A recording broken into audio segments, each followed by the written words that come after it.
ಕೃಷ್ಣೌ ಬಲಜ್ಞಾನಕಾರ್ಯೌ ಕೃಷ್ಣಾರಮಣರಾಜ್ಯದೌ ಕೃಷ್ಣೀತಾಂ ಮಮ ಸದ್ಬುದ್ಧಿಂ ವೃಷ್ಣಿವಾಸಿಷ್ಠವಂಶದೌ ಲಸತು ಶ್ರೀಮದಾನಂದ ತೀರ್ಥೇಂದುರ್ನೋ ಹೃದಂಬರೆ ಯದ್ವಚಶ್ಚಂದ್ರಿಕಾ ಸ್ವಾಂತ ಸಂತಾಪಂ ವಿನಿಕೃಂತತಿ ಭವತಿ ಯದನುಭಾವಾತ್ ಏಡಮೂಕೋಪಿ ವಾಗಮಿ ಜಡಮತಿರಭಿಜಂತುರ್ಜಾಯತೆ ಪ್ರಾಜ್ಞಮೌಲಿಃ ಸಕಲ ವಚನ ಚೇತೋ ದೇವತಾ ಭಾರತೀ ಸಾ ಮಮ ವಚಸಿ ನಿಧತ್ತಾಂ ಸನ್ನಿಧಿಂ ಮಾನಸೇ ಚ ಆಪಾದಮೂಲಿಪರ್ಯಂತಂ ಗುರುಣಾಂ ಆಕೃತಿಂ ಸ್ಮರೇತ್ ತೇನ ವಿಘ್ನಾಃ ಪ್ರಣಶ್ಯಂತಿ ಸಿದ್ಧ್ಯಂತಿ ಚ ಮನೋರಥಾಃ ಗುರುವಾದಿಧ್ವಾಂತರವಯೇ ಸಜ್ಜನೇಂದೀವರೇಂದವೇ ಶ್ರೀ ರಾಘವೇಂದ್ರ ಗುರವೇ ನಮಃ ಕಾರುಣ್ಯ ಸಿಂಧವೇ ತಪಸ್ವಾಧ್ಯಾಯ ಶುಶ್ರೂಷಾ ಕೃಷ್ಣ ಪೂಜಾಗತಂ ಮುನಿಂ ವಿಶ್ವೇಶಮಿಷ್ಟದಂ ವಂದೇ ಪರಿವ್ರಾಟ್ ಚಕ್ರವರ್ತಿನಂ ಶ್ರೀ ಗುರುಭ್ಯೋ ನಮಃ. ಯತಿವರ್ಯರುಗಳ ಮಹಾಸಮಾರಾಧನೆ ಹತ್ತಿರದಲ್ಲಿದೆ ಅನ್ನುವ ಕಾರಣದಿಂದ ಸುಮಾರು 6 ವರ್ಷಗಳಿಂದ ಈ ಕಲ್ಪವೃಕ್ಷ ರಾಘವೇಂದ್ರ ಕ್ಷೇತ್ರದಲ್ಲಿ ನಡೀತಾ ಇರುವ ಜ್ಞಾನಯಜ್ಞದಲ್ಲಿ ಒಂದು ಪುಟ್ಟ ಆಹುತಿಯನ್ನು ಹಾಕುವುದಕ್ಕೆ ನಾವು ಇವೆಲ್ಲ ಕುಳಿತಿದ್ದೇವೆ. ಇವತ್ತು ನಾವು ಚಿಂತನೆ ನಡೆಸಬೇಕಾದ ವಿಷಯ ಸರ್ವಸ್ಯಾಪಿ ಭವೇತ್ ಹೇತು ಅಲ್ವಾ. ಇದು ಕಷ್ಟದ ವಿಷಯ ಅಲ್ಲ, ಎಲ್ಲಕ್ಕೂ ಒಂದು ಕಾರಣ ಇರ್ತದೆ ಅಂತ ಅರ್ಥ. ಅದಕ್ಕೆ ಸರ್ವಸ್ಯಾಪಿ ಭವೇತ್ ಹೇತು, ಕಾರಣವಿಲ್ಲದೆ ಯಾವುದೇ ಕೆಲಸ ನಡೆಯುವುದಿಲ್ಲ. ಇದೊಂದು ಶಾಸ್ತ್ರದ ವಿಷಯ, ವಸ್ತುತಃ ಲೋಕಸಿದ್ಧವಾದ ಜಾನಪದದಲ್ಲೂ ಕೂಡ ಚಾಲ್ತಿಯಲ್ಲಿರತಕ್ಕಂತಹ ಒಂದು ವಿಷಯ. ಮನುಷ್ಯನಿಗೆ ಏನಾದರೂ ಆರೋಗ್ಯ ಕೆಟ್ಟಿತು ಅಂತಾದರೆ ಅಥವಾ ಅನಾರೋಗ್ಯ ಉಂಟಾಯಿತು ಅಂತ ಹೇಳಿದರೆ ಏನೋ ಕಾರಣ ಉಂಟು ಅಂತ ಅರ್ಥ. ನಿಮಗೆ ಯಾಕೆ ಶೀತ ಆಗಿದೆ ಅಂತ ಕೆಲವರು ಕೇಳುವುದು ಉಂಟು. ನಿಮ್ದೇನೋ ಕಂಠದಲ್ಲಿ ಕಫ ತುಂಬಿದ ಹಾಗೆ ಅನಿಸುತ್ತೆ, ಸ್ವಲ್ಪ ಶೀತ ಆಗಿದೆಯಲ್ಲ, ಏನೋ ಹೀಗೆ ಆಗುತ್ತೆ ಎಲ್ಲ ಅಷ್ಟೇ ಹೇಳೋದು. ಅದಕ್ಕೆಲ್ಲ ಕಾರಣ ಇಲ್ಲ. ಅದು ವರ್ಷಕ್ಕೊಂದು ಸಲ ಆಗೋದು ಮಾಮೂಲು ಅಂತ. ಕೆಲವರು ಕಾರಣ ಇಲ್ಲದೇ ಕೆಲಸ ಆಗ್ತದೆ ಅಂತ ಹೇಳುವ ರೀತಿಯ ಮಾತುಗಾರಿಕೆ ನಮ್ಮಲ್ಲಿ ಬರ್ತದೆ. ಆದರೆ ಆತ ಹೇಳುವಾಗ ಏನು ಹೇಳಿದ, ವರ್ಷಕ್ಕೊಂದು ಸಲ ಬಂದೇ ಬರ್ತದೆ. ಅದು ವರ್ಷಕ್ಕೊಂದು ಸಲ ಬರ್ತದೆ ಅಂದರೆ ಏನರ್ಥ, ಕಾಲವು ಅದಕ್ಕೆ ಕಾರಣ ಅಂತ ಅರ್ಥ. ಬೆಳಗ್ಗೆ ಸೂರ್ಯೋದಯ ಯಾಕೆ ಆಗ್ತದೆ ಅದು ನೀವೇ ಹೇಳಿದ್ರಿ, ಬೆಳಗ್ಗೆ ಅಂತ ಹೇಳ್ತಾ ಇದ್ದೀರಿ. ಸೂರ್ಯೋದಯ ಯಾಕೆ ಆಗ್ತದೆ ಅಂದರೆ ಬೆಳಗ್ಗೆ ಅದರಿಂದ ಸೂರ್ಯೋದಯ ಆಗ್ತದೆ. ಕಾಲಾನುಗುಣವಾಗಿ ಇಂಥದ್ದು ನಡಿಬೇಕು ಅಂತ ಒಂದು ನಿಯಮ ಇದೆ. ಒಂದು ಕಾರ್ಯ ಅಥವಾ ಒಂದು ಕೆಲಸ ಆಗಿದೆ ಅಂತ ಹೇಳಿದ ಮೇಲೆ ಅದಕ್ಕೊಂದು ಕಾರಣ ಇಲ್ಲದೆ ಇರುವುದಕ್ಕೆ ಸಾಧ್ಯ ಇಲ್ಲ. ಯಾಕೆ, ಯಾವ ಕಾಲಾತೀತ ಕಾಲ ನಿಯಾಮಕ ಅಂತ ಯಾವ ಭಗವಂತರನ್ನು ಹೇಳ್ತೇವೆ, ಅಂತಹ ಭಗವಂತ ಯಾಕೆ ಅವತಾರ ಮಾಡ್ತಾನೆ ಅಂತ ಹೇಳಿದರೆ ಅದಕ್ಕೊಂದು ಕಾರಣ ಉಂಟು. ಮರ್ತ್ಯಾವತಾರ ಸ್ವಿಹ ಮರ್ತ್ಯ ಶಿಕ್ಷಣಂ ರಕ್ಷೋವಧಾಯೀವ ನ ಕೇವಲ ವಿಭೋ. ಅವನು ಮೀನಾಗಿಯೇ ಅವತರಿಸಿದ್ದು ಯಾಕೆ, ಅವನು ಆಮೆಯಾಗಿಯೇ ಅವತರಿಸಿದ್ದಕ್ಕೆ ಕಾರಣ ಏನು, ಅವನು ಅರ್ಧ ಮನುಷ್ಯನಾಗಿ ಅರ್ಧ ಸಿಂಹನಾಗಿ ನರಹರಿ ಎನ್ನುವ ರೂಪದಲ್ಲಿ ಆವಿರ್ಭವಿಸುವುದಕ್ಕೆ ಏನು ನಿಮಿತ್ತ, ಪ್ರತಿಯೊಂದಕ್ಕೂ ಒಂದು ಹಿಂದಿನಿಂದ ನಿಮಿತ್ತ ಇರ್ತದೆ. ಆದರೆ ಏನು ಕಾರಣವನ್ನು ನಾವು ಕೊಡ್ತೇವೋ ಆ ಕಾರಣಕ್ಕೆ ಮತ್ತೊಂದು ಕಾರಣ, ಈ ರೀತಿಯಾಗಿ ಕಾರಣ ಅನವಸ್ಥಾ ಅನ್ನೋದು ಇರ್ತದೆ. ಕಾರಣ ಕೇಳಿ ಕೊನೆಗೆ ಒಂದು ಹಂತದಲ್ಲಿ ಸಾಕು ಅಂತ ನಾವು ನಿಲ್ಲಿಸ್ತೇವೆ. ನಿಲ್ಲಿಸುವುದು ಯಾಕೆ ಅಂತ ಹೇಳಿದರೆ ಮನಸ್ಸಿಗೆ ಸಮಾಧಾನ ಆಯಿತು ಸಾಕು ಅಂತ ಅಷ್ಟೇ. ಅದಕ್ಕೂ ಕಾರಣ ಇಲ್ಲ ಅಂತಿಲ್ಲ, ಹಿಂದೆ ಹೋಯಿತು ಅಂತ ಹೇಳಿದರೆ ಮತ್ತೆ ಕಾರಣ ಮಾಲೆ ಅನ್ನುವುದು ಹಾಗೆ ಮುಂದುವರಿಯುತ್ತೆ. ಶಾಸ್ತ್ರದಲ್ಲಿ ಕಾರಣಮಾಲಾ ನಿರೂಪಣ ಅಂತ ಒಂದು ಭಾಗ. ಉದಾಹರಣೆಗೆ ಮನುಷ್ಯನು ವಿನಾಶವನ್ನು ಹೊಂದುವುದಕ್ಕೆ ಏನು ಕಾರಣ ಅಂತ ಅರ್ಜುನನ ಪ್ರಶ್ನೆ. ಕೃಷ್ಣನಲ್ಲಿ ಅರ್ಜುನ ಪ್ರಶ್ನಿಸಿದ, ಮನುಷ್ಯ ಯಾಕೆ ವಿನಾಶವನ್ನು ಹೊಂದುತ್ತಾನೆ? ಅದಕ್ಕೆ ಕೃಷ್ಣ 2-3 ಕಾರಣಗಳನ್ನು ಕೊಡ್ತಾರೆ. ಒಂದು ಸಂಶಯಾತ್ಮ ವಿನಶ್ಯತಿ ಅಂತ ಒಂದು ಬಾರಿ ಹೇಳ್ತಾನೆ, ಇನ್ನೊಮ್ಮೆ ಬುದ್ಧಿನಾಶಾತ್ ಪ್ರಣಶ್ಯತಿ ಅಂತ ಹೇಳ್ತಾನೆ. ಇದನ್ನು ಸದ್ಯಕ್ಕೆ ಇಟ್ಟುಕೊಂಡು ಸಂಶಯಾತ್ಮ ವಿನಶ್ಯತಿ ಅಂತ ಬಿಟ್ಟರೆ ಸಂಶಯ ಯಾಕೆ ಬರ್ತದೆ ಏನು ಕಥೆ ಅಂತ ಅದು ಕೂಡ ಒಂದು ಮೆಟ್ಟಲುಗಳಲ್ಲಿ ನಾವು ಸಾಗಬೇಕಾಗ್ತದೆ. ಇಲ್ಲಿ ಯಾಕೆ ಸಾಯ್ತಾನೆ ಅಂದರೆ ಬುದ್ಧಿನಾಶ ಪ್ರಣಶ್ಯತಿ. ಮನುಷ್ಯ ಸಾಯುವುದು ಅನ್ನುವ ಶಬ್ದಕ್ಕೆ ಅರ್ಥ ಆತ ಬದುಕಿದ್ದು ಪ್ರಯೋಜನ ಇಲ್ಲ ಅನ್ನುವ ರೀತಿಯಲ್ಲಿ ಮೃತಪ್ರಾಯನಾಗಿ ಇರುವುದು ಅಂತ ಅರ್ಥ. ಕೆಲವೊಂದು ವಿಷಯ ಆತ ತೀರಿಕೊಂಡಿದ್ದಾನೆ ಅಂತ ವಿಷಯ ನಮಗೆಲ್ಲ ಬಂದಾಗ ಹೌದಾ ಇಷ್ಟು ಸಮಯ ಬದುಕಿದ್ದಿದ್ರ ಅಂತ ಪ್ರಶ್ನೆ ಬರ್ತದೆ. ಯಾಕಂದ್ರೆ ಅವರು ಬದುಕಿದ್ದಾರೆ ಅನ್ನುವುದಕ್ಕೆ ಒಂದು ಅವರು ಆತ್ಮಶ್ರೇಯಸ್ಸಿನ ಸಾಧನೆಯನ್ನು ಮಾಡಿಕೊಂಡಿರುವುದಾಗಲಿ ಅಥವಾ ಮತ್ತೊಬ್ಬರಿಗೆ ಸಮಾಜಕ್ಕೆ ಜನಪದಕ್ಕೆ ರಾಜ್ಯಕ್ಕೆ ಅಥವಾ ರಾಷ್ಟ್ರಕ್ಕೆ ಅಥವಾ ವಿಶ್ವಕ್ಕೆ ಅವರಿಂದ ಏನಾದರೂ ಕೊಡುಗೆ ಸಲ್ತಾ ಇದೆ ಅಂತಾದರೆ ಆತನ ಬದುಕಿಗೆ ಒಂದು ಸಾರ್ಥಕತೆ ಇದೆ. ಅಂತಹ ಯಾವ ಸಾರ್ಥಕತೆಯೂ ಇಲ್ಲದೆ ಆತ ಇವತ್ತು ಮಧ್ಯಾಹ್ನ ಯಾಕೆ ಊಟ ಮಾಡಿದ ಅಂದರೆ ನಾಳೆ ಮಧ್ಯಾಹ್ನ ಊಟ ಮಾಡುವುದಕ್ಕೋಸ್ಕರ, ಅಕಸ್ಮಾತ್ ಇವತ್ತು ಮಧ್ಯಾಹ್ನ ಊಟ ಮಾಡಲಿಲ್ಲ ಅಂದರೆ ನಾಳೆ ಮಧ್ಯಾಹ್ನ ಊಟ ಮಾಡುವುದಕ್ಕೆ ಬದುಕಿರುವುದಿಲ್ಲ. ಇನ್ನೊಂದು ಭೋಜನಕ್ಕೋಸ್ಕರ ಇವತ್ತಿನ ಭೋಜನ ಅನ್ನುವ ರೀತಿಯಲ್ಲಿ ಊಟಕ್ಕೋಸ್ಕರವೇ ಬದುಕುವುದು ಅನ್ನುವ ರೀತಿಯ ಜೀವನ ಒಬ್ಬ ನಡೆಸಿದರೆ ಆತ ಬದುಕಿದ್ದಾನೆ ಅನ್ನುವುದಕ್ಕೆ ಯಾವುದೇ ರೀತಿಯ ನಿಯಾಮಕ ಇಲ್ಲ. ಅದರಿಂದ ಮನುಷ್ಯನ ಬದುಕು ಅಂತ ಆಗಬೇಕಾದ್ರೆ ಏನು ಬದುಕು ಅಂತ ಹೇಳಿದ್ರೆ ಉಸಿರಾಟವೇ ಬದುಕಲ್ಲ. ಉಸಿರಾಟವೇ ಬದುಕಾದರೆ ನೀವು ಶುಕಾಚಾರ್ಯ ಹತ್ರ ಕೇಳಬೇಕು, ಉಸಿರಾಟವೇ ಬದುಕಪ್ಪ, ನಾನು ಬದುಕ್ತಾ ಇದ್ದೇನೆ ಉಸಿರಾಡ್ತಾ ಇದ್ದೇನೆ ಆದ್ದರಿಂದ ಅಂತ ಕೇಳಿದ್ರೆ ಶುಕಾಚಾರ್ಯ ಇರ್ತಾರೆ. ಹಾಗಾದರೆ ಕಬ್ಬಿಣದ ಕೆಲಸವನ್ನು ಮಾಡತಕ್ಕಂತಹ ಅಯಸ್ಕಾರ, ಅಯಸ್ಸು ಅಂತ ಹೇಳಿದ್ರೆ ಕಬ್ಬಿಣದ ಕೆಲಸ ಮಾಡತಕ್ಕಂತಹ ವ್ಯಕ್ತಿಯ ಮನೆಯಲ್ಲಿ ಕಬ್ಬಿಣವನ್ನು ಬಿಸಿ ಮಾಡಿ ಹೊಡೆದು ಅದನ್ನು ಕತ್ತಿಯನ್ನು ಖಡ್ಗವನ್ನು ಚೂರಿಯನ್ನು ಮಾಡ್ತಾನಲ್ಲ, ಆ ರೀತಿ ಕಬ್ಬಿಣವನ್ನು ಬಿಸಿ ಮಾಡುವುದಕ್ಕೋಸ್ಕರ ಆತನಲ್ಲಿ ಒಂದು ಚರ್ಮದ ಚೀಲ, ಆ ಚೀಲದಿಂದ ಒಂದು ಕೊಳವೆ, ಆ ಕೊಳವೆಯಿಂದ ಪಕ್ಕದಲ್ಲಿ ಇದ್ದಿಲು ಅಥವಾ ಕಲ್ಲಿದ್ದಲು ಅದಕ್ಕೆ ಬೆಂಕಿ, ಅದರಲ್ಲಿ ಅದನ್ನು ಕಾಯಿಸ್ತಾರೆ. ಆ ಚರ್ಮದ ಚೀಲಕ್ಕೆ ತಿದಿ ಅಂತ ಕನ್ನಡದಲ್ಲಿ ಕರೀತೇವೆ. ಈಗೆಲ್ಲ ವಿವರಣೆ ಕೊಡಬೇಕು, ಹಿಂದಿನವರಿಗೆಲ್ಲ ಗೊತ್ತಿತ್ತು ತಿದಿ ಅಂದರೆ ಅರ್ಥ ಆಗ್ತದೆ. ಸಂಸ್ಕೃತದಲ್ಲಿ ಭಸ್ತ್ರ ಅಂತ ಕರೀತಾರೆ. ಕಿಂ ಭಸ್ತ್ರಾಹ ನಶ್ವಸಂತ್ಯುತ, ಅವುಗಳು ಕೂಡ ಉಸಿರಾಡುವುದಿಲ್ವೇ ಅಂತ ಶುಕಾಚಾರ್ಯರು ಕೇಳ್ತಾರೆ. ಉಸಿರಾಡ್ತವೆ ಚೆನ್ನಾಗಿ, ನೀರು ಒದ್ದಿದಾಗ ಗಾಳಿ ಬಿಡ್ತದೆ, ತೆಗೆದಾಗ ಗಾಳಿ ಹೇಳ್ಕೊಳ್ತದೆ. ಗಾಳಿ ಒಳಗೆ ಹೊರಗೆ ಹೋಗುವುದ ಮಾತ್ರದಿಂದ ಒಬ್ಬ ವ್ಯಕ್ತಿ ಬದುಕಿದ್ದಾನೆ ಅಂತಂದ್ರೆ ತಿದಿಯೂ ಕೂಡ ಬದುಕಿದೆ ಅಂತ ಹೇಳಬೇಕು. ಅದರ ಬದುಕಲ್ಲಲ್ವಾ ಅಲ್ಲ, ಉಸಿರಾಟವೇ ಬದುಕಲ್ಲ. ಅದರ ಜೊತೆಗೆ ನಾವು ನಿನ್ನೆ ಇಷ್ಟಿದ್ದವರು ಇವತ್ತು ಇಷ್ಟು ಜಾಸ್ತಿ ಆಗಿದ್ದೇವೆ, ಅಥವಾ ವರ್ಷಕ್ಕೊಂದು ಸಲ ನೋಡಿದಾಗ 2 ಅಂಗುಲದಷ್ಟು 4 ಅಂಗುಲದಷ್ಟು ಬೆಳಿತೇವಲ್ವಾ. ಆದ್ದರಿಂದ ಶಾರೀರಿಕವಾದ ಬೆಳವಣಿಗೆಯೇ ಬದುಕು ಅಂತ ತೀರ್ಮಾನಿಸುವ ಅಂದರೆ ಹಾಗಾದ್ರೆ ವೃಕ್ಷಗಳೆಲ್ಲ ನಿಮಗಿಂತ ಚೆನ್ನಾಗಿ ಬದುಕ್ತವೆ ಅಂತ ಅರ್ಥ.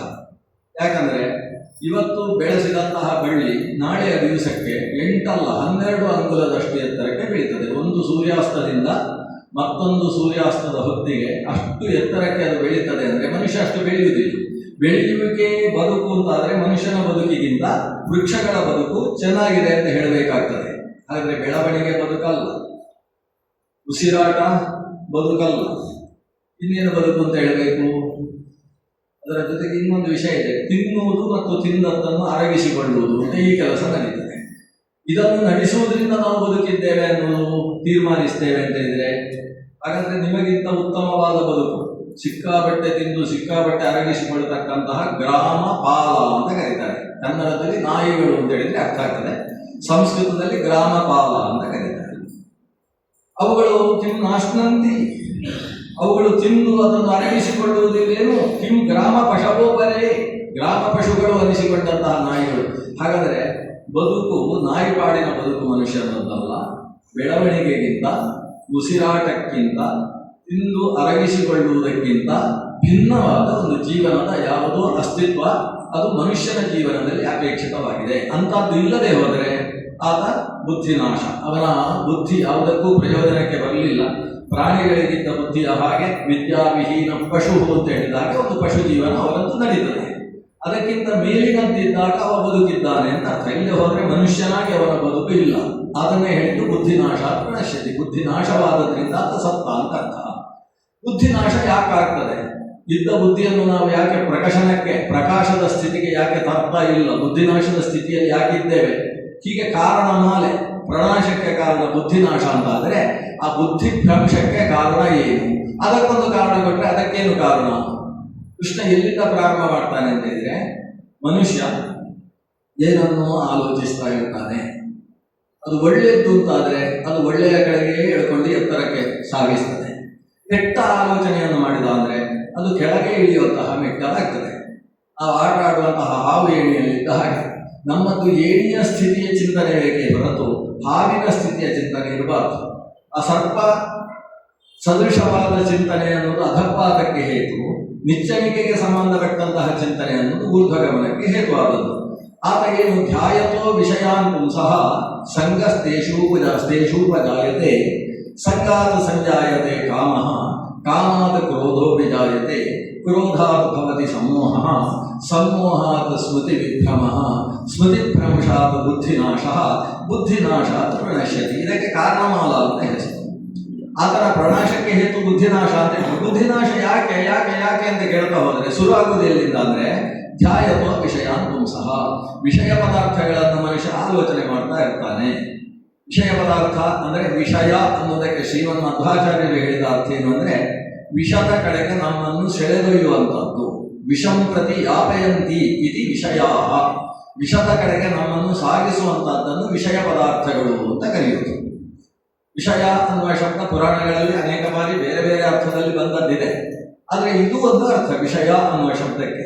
ವಿಷಯ ಪದಾರ್ಥಗಳಲ್ಲಿ ಆತನಿಗೆ ತುಂಬಾ ಆಸಕ್ತಿ ಅಂತ ನಾವು ಹೇಳ್ತೇವಲ್ಲ, ಅಲ್ಲಿರುವ ವಿಷಯ ಅಂದರೆ ಈ 5 ಇಂದ್ರಿಯಗಳಿಗೆ ಶ್ರೋತ್ರ ತ್ವಕ್ ಚಕ್ಷು ಜಿಹ್ವಾ ಘ್ರಾಣ ಅಂತ ಹೇಳುವ ಪಂಚ ಇಂದ್ರಿಯಗಳಿಗೆ ವಿಷಯಗಳಾದ ಶ್ರೋತ್ರಕ್ಕೆ ವಿಷಯವಾದಂತಹ ಶಬ್ದ, ಸ್ಪರ್ಶನೇಂದ್ರಿಯಕ್ಕೆ ವಿಷಯವಾದಂತಹ ಸ್ಪರ್ಶ, ರಸನೇಂದ್ರಿಯಕ್ಕೆ ವಿಷಯವಾದಂತಹ ರಸ, ಘ್ರಾಣೇಂದ್ರಿಯಕ್ಕೆ ವಿಷಯವಾದ ಗಂಧ, ತ್ವಗೇಂದ್ರಿಯಕ್ಕೆ ವಿಷಯವಾದಂತಹ ಸ್ಪರ್ಶ, ಜೊತೆಗೆ ಘ್ರಾಣ ಚಕ್ಷು ಶ್ರೋತ್ರ ಚಕ್ಷುಸ್ಸಿಗೆ ವಿಷಯವಾದ ರೂಪ. ಹೀಗೆ ರೂಪ ರಸ ಗಂಧ ಸ್ಪರ್ಶ ಮತ್ತು ಶಬ್ದ ಅಂತ ಹೇಳುವ ಪಂಚ ವಿಷಯಗಳನ್ನು ವಿಷಯ ಪದಾರ್ಥ ಅಂತ ಕರೆಯುವುದು ಯಾಕೆ ಅಂದರೆ ಮನುಷ್ಯನನ್ನು ವಿಷದ ಕಡೆಗೆ ಎಳೆದೊಯ್ಯುತ್ತದೆ. ಅದರ ಕಡೆಗೆ ನಮ್ಮ ಆಸಕ್ತಿ ಹೆಚ್ಚಾದ ಪಕ್ಷದಲ್ಲಿ ಇವಿಂದ ಅಂಥದ್ದನ್ನೇ ಕೇಳಬೇಕು ಅಂತ ಆಸೆ. ಕೇಳ್ತಾ ಕೇಳ್ತಾ ಕುಣಿಲಿಕ್ಕೆ ಶುರು ಮಾಡ್ತಾನೆ. ಕುಣಿತಾ ಕುಣಿತಾ ಚರಂಡಿಗೆ ಬಿದ್ದದ್ದು ಗೊತ್ತಾಗೋದಿಲ್ಲ. ಇವತ್ತಿನ ವಾಟ್ಸಾಪ್ ಯುಗದಲ್ಲಿ ಉಂಟಾಗತಕ್ಕಂಥ ಪ್ರಸಂಗಗಳು. ಹಾಗೆ ಅವರು ಪಾಪದ ಸಂಗೀತಗಳು, ಈ ಪಾಪ ಸಂಗೀತ ಅಂತ ಅದಕ್ಕೆ ಏನೇನು ಹೆಸರುಗಳನ್ನು ಇಟ್ಟಿದ್ದಾರಲ್ಲ, ಅಂಥದ್ದು ಕೇವಲ ಆತನ ಮನಸ್ಸನ್ನು ಶರೀರವನ್ನು ಕುಣಿಸುತ್ತದೆ ಹೊರತು ಆತನ ಆತ್ಮದ ಔನ್ನತ್ಯಕ್ಕೆ ಬೇಕಾದಂತಹ ಜ್ಞಾನವನ್ನು ಕೊಡುವುದಿಲ್ಲ, ಅಥವಾ ತನ್ನನ್ನು ತಾನು ಉತ್ಕೃಷ್ಟ ವಿಷಯದಲ್ಲಿ ಆಧ್ಯಾತ್ಮ ಭಾವದಿಂದ ತೊಡಗಿಸಿಕೊಳ್ಳುವುದಕ್ಕೆ ಬೇಕಾದಂತಹ ಆತ್ಮಿಕ ಶಕ್ತಿಯನ್ನು ಕೊಡದೇ ಇರತಕ್ಕಂಥದ್ದನ್ನು ಕೇಳುವುದೋ ನೋಡುವುದೋ ಮಾಡಿತು ಅಂತಾದರೆ ಅದು ವಿಷಯ ಭೋಗ ಅಂತ ಅದಕ್ಕೆ ಹೆಸರು. ವೈಷಯಿಕ ಭೋಗಗಳು ಅಂತ.